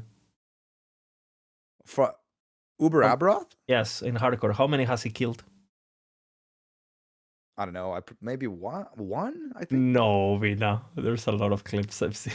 Like, more in hardcore at Uber Aberoth. I don't think so. In hardcore, no. I mean, okay, just one, guys. Just one. I mean, I don't know. I don't know. I mean, I've died mapping a couple of times, but like, not to go into Uber and actually die in hard. Maybe more. Maybe. I mean, let's be honest. You were logging out quite a bit, or like portaling out of the fight. Yeah, I was Oh, always that's cheating. portaling out, of That's course, cheating. bro. Yeah. I mean, I was watching Bina do the fight. I'm like, just do the fight. Like, come on, like fight. And he's like, I'm gonna portal out. It doesn't feel good. Never mind. Never mind, guys. And then Yeah, just but stalling again. And you're like, This is he goes in. If it doesn't kill the first health bar in the first rotation, he's like, I'm out. Like he's gonna do abilities. See ya. bad I mean, RNG, guys. that's how you Bad do RNG. it. No, that's how you do it. No, 20 skip the minutes mechanics, Melter's Wrath fight. That's how you do it. Oh, good. Oh yeah. Well, I mean, Holy. that was far from being Yeah. hardcore, though. I mean, 220 attempts. Have you killed him in hardcore, Lizard? Yeah, so yeah. far. Yeah. I've killed it on Judgment. I've killed it on Bear. I've killed it on Falconeer. Oh, you And made I think that's it, Falconer actually. hardcore? Yeah. Hmm. Yeah. Are you gonna go for corruption pushing? It depends. We But need to go. I'm sure you will. When you'll see the ladder, and I don't know. I We'll tell see. you what, I'm way more interested about that ladder in hardcore. In softcore, I'm not even gonna open it because it's just like who played the longest, right? You just brute force Yeah. corpses until you push. Like, I mean, props to the people who do it and their mental fortitude. But in terms of skill and in terms of it's more of like a mental challenge than anything else, right? But in I'm a bit hardcore, curious as to if we'll see some new builds as well, like I for tell like you super what, cheesy builds. I think it'll be fun if there's a bunch of people actually, doing it. If Road is playing and you're playing, and there's actually some juice there, like it might be fun. Yeah. And maybe the PoE guys like Woody and Car and well, Woody is D4, but you know what I mean. So some of these guys maybe come just to put the dick on the table, kind of here's daddy, hopefully, or realize I'm washed. One or the two is happening, Oh, Bina, also as a minion expert, regardless of what you say, what is happening with bees, bro? What is this bee hype? What is this bee rumors I hear?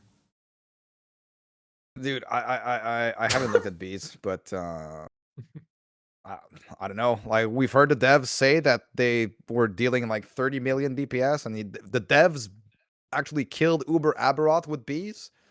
What the How was the gear? Like from my knowledge, I think no offense to any dev, but I don't think the devs are the best players. Okay.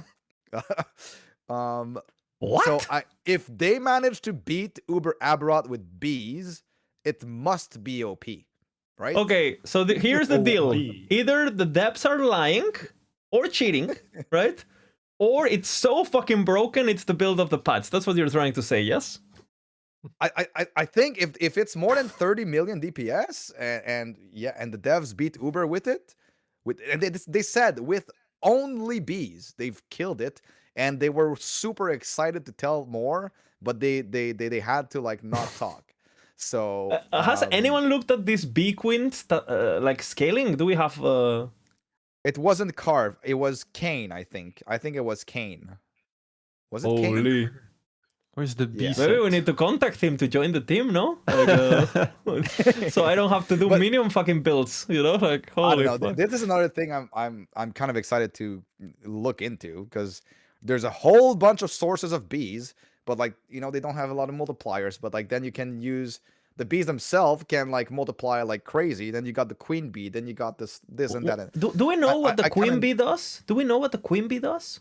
Because it must we be have that info. We have some info. It does a quadruple slash and regular quadruple slash. slash. And then it has another ability that has like 300% increased damage. It's like a effect. Yeah, saber tooth, scratch. like a saber tooth with like. No? I don't know. I think so. Yeah. It's like yeah. Okay, let's take a Fury look. swipe. It has a B explosion. Yeah, what is 750 this damage B effectiveness. explosion? It's like B That sounds kinda explosion. bigger. 750 allied effectiveness. What the heck? yeah. This is like Sand Slash with like Fury swipes and Earthquake or something. I mean, Big this must be explosion. this must be absolute. Click like, on the Queen Bee. Click the Queen Bee. Summon Queen Bee. 100-second cast delay though. 750 effect. Okay. But I still Yeah, don't B see it, no?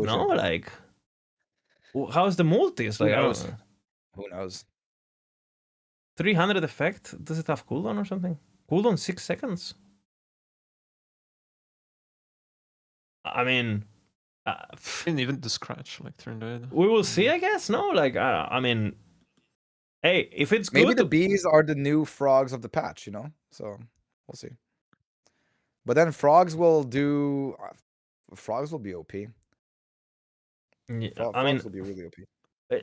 are we?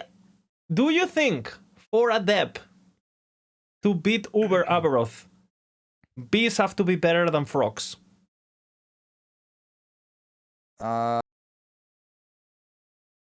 I think anyone can kill bee. No, not necessarily. Not necessarily. This I think anyone can this beat answer is Uber getting with better frogs. and better. I think anyone can beat Uber with frogs, but What the fuck? Have you seen the clip of the bee? no. is, what this, is it? is this the clip? Someone said in the Can chat, I open like this? How do they have this? Yeah, though? yeah. How do they have this? Am I getting banned? Okay, we'll find out. I mean, There's He's been a getting leak. banned. Wait, There's been a leak. what is this? AEG bro? posted it? Oh my god! Oh my Big god! Chungus. It's B Chungus. It's a not furry Big Chungus. build. It's a furry. What? Oh, dev live stream. Okay, it's from the Discord. Okay, but that did not seem very good. Where is the damage numbers though? Because I see 30, 30. Like, what is happening here? Like, Yeah, so that's I the mean, 4 slash. And where's he the doesn't- explosion? where is the I explosion, think the bro? explosion is just exploding some of the bees, right? Ah, that's the explosion, like no? That's the honey? No? Look. Boom. This. Yeah, maybe. And it's 100% at the delay. start, yeah. It's like what the hell? Okay. I mean, it looks cool. I wouldn't call this a B though. Is this a B? Is it a Therian B? No. What is that, No, man? the thing is, we need to cook. We need to cook with this and see how we can push this. Because I mean, if they did 30 mil DPS I mean, if they even killed Uber with 30 mil DPS, It's that's pretty It's impressive for a good. dev. Yeah, it's pretty For a impressive. Yeah. dev, yeah. Based, you know.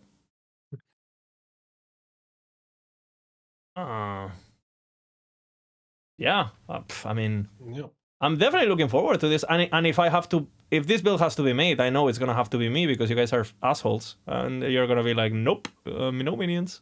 I mean, Bina is the minion main, so True, actually. he can do it. He can Bina. do it. I mean, if it's good, maybe, you know. If it's bad, I'll let you do it. Oh my god. Holy, this guy. I don't get appreciated enough, you know. You know. Terek, we haven't really talked Yeah. about leveling, and I think maybe you can. I don't know if you take a look at, especially at Rogue, but any tips or any plans on what leveling is gonna be with the changes on Rogue for its abilities and stuff? Because you know the order of the abilities is changing completely. Any ideas? Yeah. So of course we have 2 new skills, Shadowrend and Bladestorm. I think it's mostly gonna revolves around like Bladestorm, and you could even like still play with Umbral Blades like we did before, right? But I need to like theory craft it because I think there are multiple setups that you can go for. We also have like Shadowrend early on. I wouldn't really play Shadowrend after we unlock Bladestorm because Bladestorm clear potential is so much higher. And Yeah, with puncture, no? Like that's what most Yeah. people talk about. Yeah. So I don't know, but like early on Shadowrend, it's gonna one shot like almost anything because we have access to Shadow Dagger like super early, super early. Like after 2 points, you can already apply Shadow Daggers Yeah. in you Shadowrend. still And going Shadowrend now you get it at Chris? level 3. Still switching to crit the moment you get the daggers, Chris and stuff, and 27. I think there is a world where you go Shadow Dagger with Bladestorm and Umbral Blades, where you put your Bladestorm, they apply Shadow Dagger, and you just spam Umbral Blades. So you should sustain mana because that's also one big part of Rogue now is how do you actually cast all of those skills and still sustain mana? Yeah. They have big opportunity cost. But I also see a world where later on you move out of Shadow Dagger and you just scale like the throwing damage from Bladestorm because Bladestorm can like hit multiple times if you spec into the point that shotgunning node allows like double hit. Yeah. You proc an explosion. You can proc Caltrops. Yeah. And you can also apply dots, Shadow Dagger, which by the way should also be applied by the explosion, right? Yeah. The sub skill, should apply there. So I can see a world where endgame you sort of have this kind of similar playstyle as what we had before more with bottoms, no, Umbral maybe? Blades, where you spam them and they explode, but this time with Bladestorm. And you try to like get crit cap with the mountain like helmet and the early game dagger, and- right? Yeah. So I think there is potential for like a really smooth progression on Rogue. Hey, I haven't really like terracrafted completely. shift but I shift think level that's what's gonna 3 is happen. all I'm gonna say. Yeah, rip. And now Yeah. it's level 6. Yeah. Yeah, So yeah. are you gonna start Rogue, Tarek, just to try this I out, think it's or- gonna be my comfort like pick. Yeah. I also wanted to start with Mage with Shadow Strike because I Mhm. think it's very interesting. The change they made to to Ward, right? Yeah. And it also has like a lot of potential with the corruption. Like you can get a lot of dexterity with corruption, Yeah, absolutely. which also is gonna scale your damage, right? And of course, I'm playing softcore, right? I'm not gonna play hardcore, but You need to There's work out a also- bit yeah, more. true. Gotta work out a bit more on that bench before you're ready for the hardcore. For the big boys. yeah, no, but You know, it's I also the understand. fact that I like to play like on the Fast. edge. Yeah. So it's not really compatible with hardcore unless I spend a lot of time like practicing and stuff. Yeah. Which I don't really want to. That's why I die every race. Honestly, I think I'm better than what I am truly. So Okay, there is also another angle for Rogue. There is Ooh. the Blade Storm Shuriken, yeah. which very interesting as well. Mhm. Basically playing turrets. Yeah. It could I'm be listening, I'm considered listening. like a.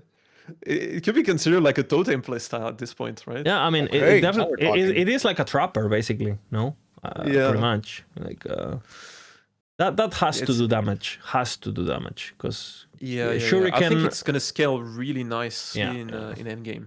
Yeah, and you could already play Uh, Shuriken self cast, right? To begin with the line Yeah. projectile, you just lacked clear, really, and now you have clear with the storms itself. So it's like, should be good. I think for progression, the damage profile of the Shadow Dagger build and the Blade Storm build, Mhm. is gonna be really high early on. Yeah.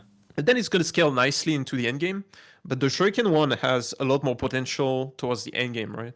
Yeah, but the early might be a bit more So- rough, no? Because you need to build up your Yeah, crit, early on- and you need the flat, and Exactly. You're gonna be more dependent on gear. So for me personally, because I'm gonna rush, I need to rely on damage profile that are much higher early on with less gear. Mhm.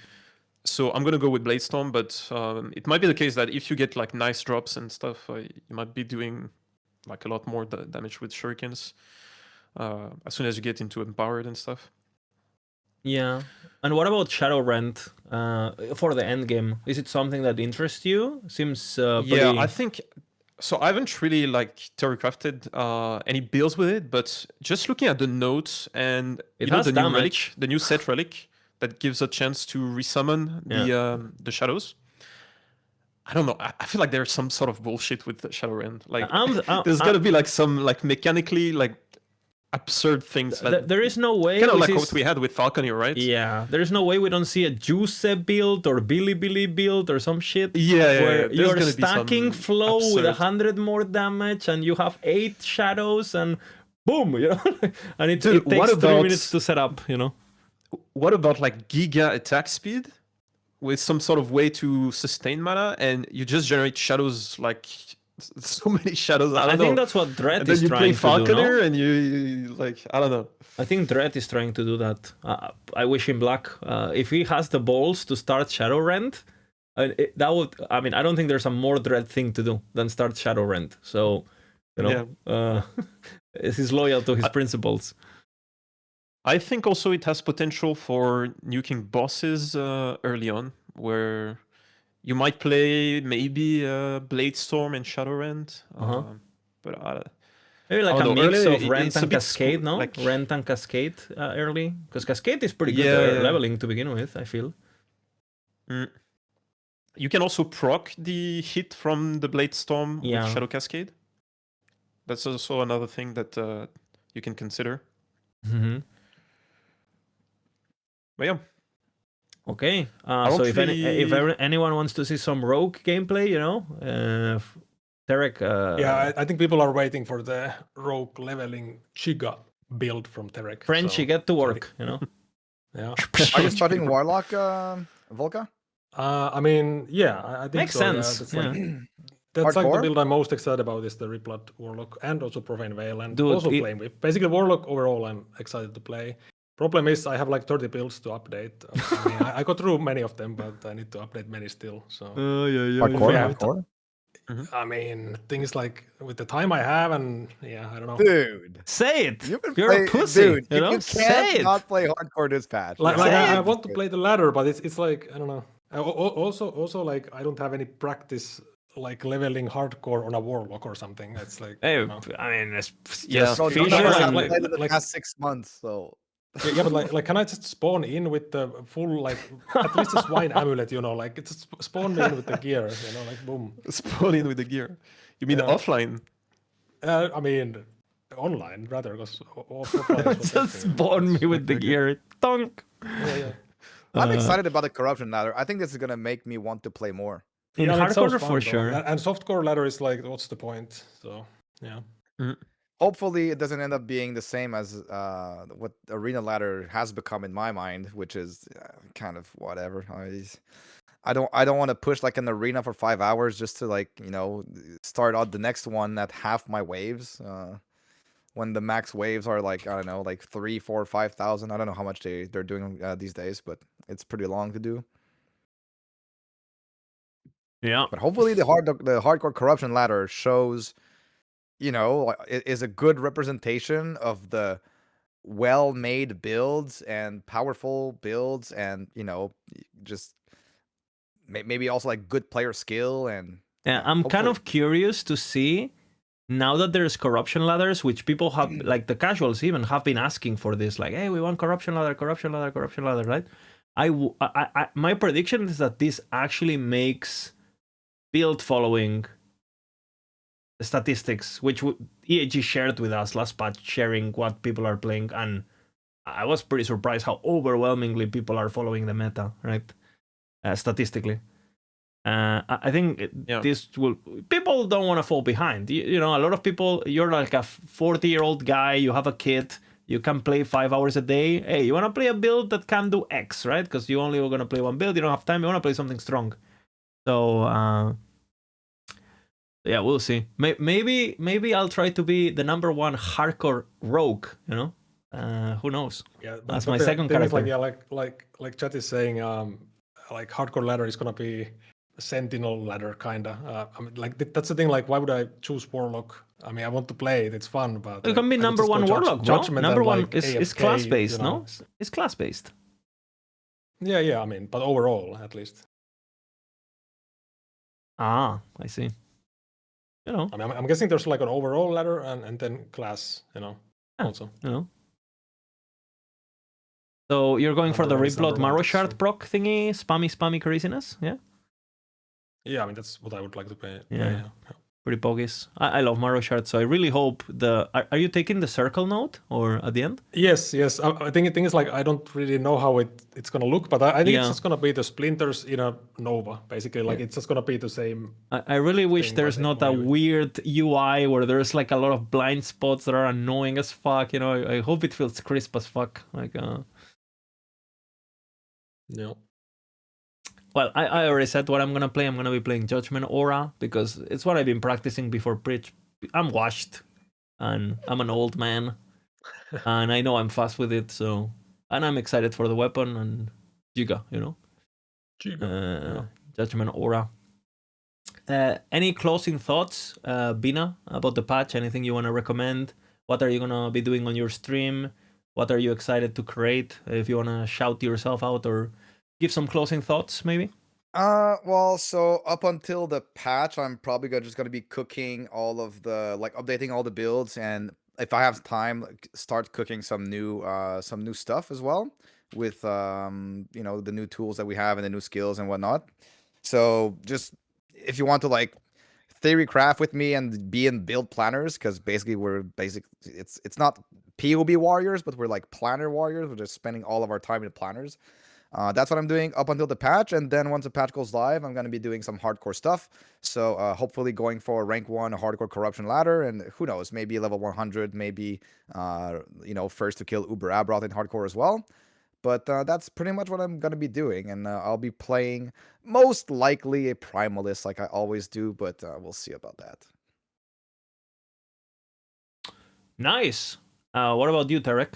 I guess leveling and speedrunning and going fast. Yeah, I'm still wondering what I'm gonna do with Primalist now that they completely removed, the tech for the mana on the changing form. Oh shit! Yeah, totems most Yeah, likely I'm now. kind No? of lost there because also the bear build on Beastmaster was not super smooth as well. It But was I kind of feel experimental, right? we for I'll put a sure disclaimer. do Tempest with totem, no? And just or what?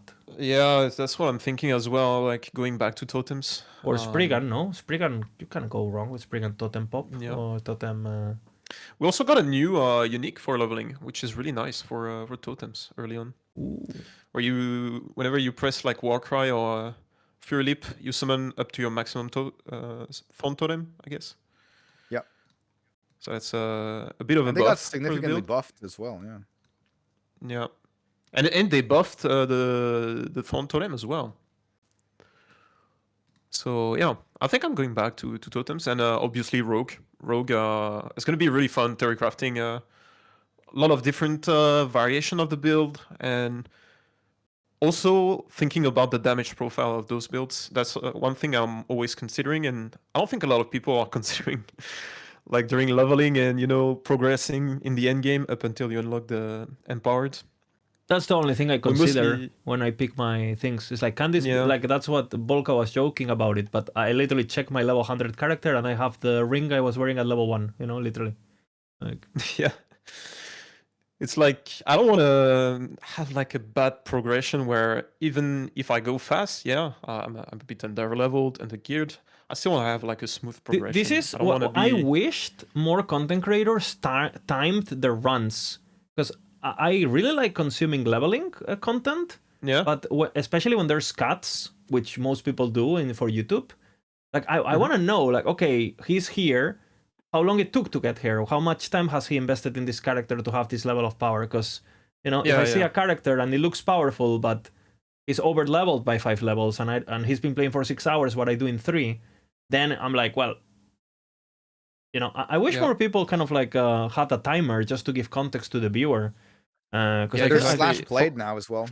Yeah, absolutely. True. Slash But it's played, super hard Giga. for me, like to benchmark builds from other content creators. Yeah, because they don't time anything. Nobody does that. Yeah, exactly. So, like for me, for example, I always do the same amount of gearing between each of my characters, between different steps of the leveling, to kind of have like a benchmark at each step of the leveling. But it's completely arbitrary, right? But it allows me to know, okay, at this point in the campaign or at this point in the end game, this build is way better than this one. But after that, it's like this one kind of goes higher and stuff. We have the same problem on the tier list, right? Because we do the tier list with the endgame gears, right? The endgame planner. Yeah. And we follow the same criteria for the endgame planner. Like it's like anything higher than 50 LP is 1 LP, anything lower is 2 LP, single tier 7. That's what we do on every item, right? And all builds are compared with that criteria, but not all builds scale equally, for example, into aspirational, right? There's builds that the difference may be between going from endgame setup and aspirational because they are better scaling and they have bigger multipliers or whatever. They might triple their damage, whether like other builds, the difference between endgame and aspirational is they get 1k more health, right? Because there's not anything valuable to gear on them. So keep that in mind too when we do the tier list. We're looking at endgame, which is basically gear that everyone should be able to get in like a weekend kind of faster if you know what you're doing. I feel like the tier list and like comparing the power of a build or like the power of multiple builds between each other, it makes sense to compare them at like maximum investment. But what you feel when you start a new season is like the power curve, like the damage profile of the build, the defense profile of the build, as you progress, as you get gear. That's what matters the most for like 99% of players. Like, like most people that plays this game are never gonna get like the perfect corruption with the perfect items. That's why we do it on endgame, right? Because if you're like someone who's gonna play a character just till 100 or whatever, and then it's gonna move on with another game or whatever, like you wanna get information of how powerful is the character at the time and at the power level that everyone will experience. Because if you make just which again we have this problem sometimes, right? Where like someone will link you a build, right? And it's like some MG guy with triple tier 7s, like and you're like, and oh look, it's killing Uber, and then when you look at it, you don't want to flame the guy or the viewer, right? But you go like, yeah, but you gotta realize that the S tier builds we have in the tier list are doing that kind of content in that kind of speed with a single tier 7, right? Which is like, you can't really compare a 100-hour character to a like 10-hour character and then claim they're equally as good, because so I wonder if it makes sense to bring back, like, we'll see how it pans out, like, but with corruption ladder now, if it makes sense to bring back actual corruption ladder for yeah, I mean, I think we can do that. specifically. I think what we should do, I mean, this is just you're witnessing a macro meeting in real life. I think what we should do is we take a look at who's playing the build, and we literally like have brackets, and if someone has done it online, it goes up a bracket, literally, like, because eventually we're gonna have a record of what these builds are doing, so Yeah, even more data for us. yeah, so literally empirical proof of this happened, right? So boom. What? You don't even push 100,000 corruption? Yeah. Holy bad build. Yeah. It's gonna be in 2 years, Bina. We Wait had for a it. meme once where it was like most builds were like, I don't know, like 15, 20 million DPS, and then like we started making one build with 100 million. Yeah. And then the next day it was 200. What? You don't even have 100 million DPS? Yeah, I'm not interested. Yeah. First time we played with crows, it was like, what? What is this? Yeah. Yeah. And we had to start archiving builds, because back in the day, or like lowest tier was like 1 million, right? DPS or something. And now I think our lowest tier is like 10 million is bare minimum. And if it's not super tanky or super fun, or it's like, it's a classic and you kind of want to give perspective, people wondering, is this worth playing? Yeah. And how many seasons has it been?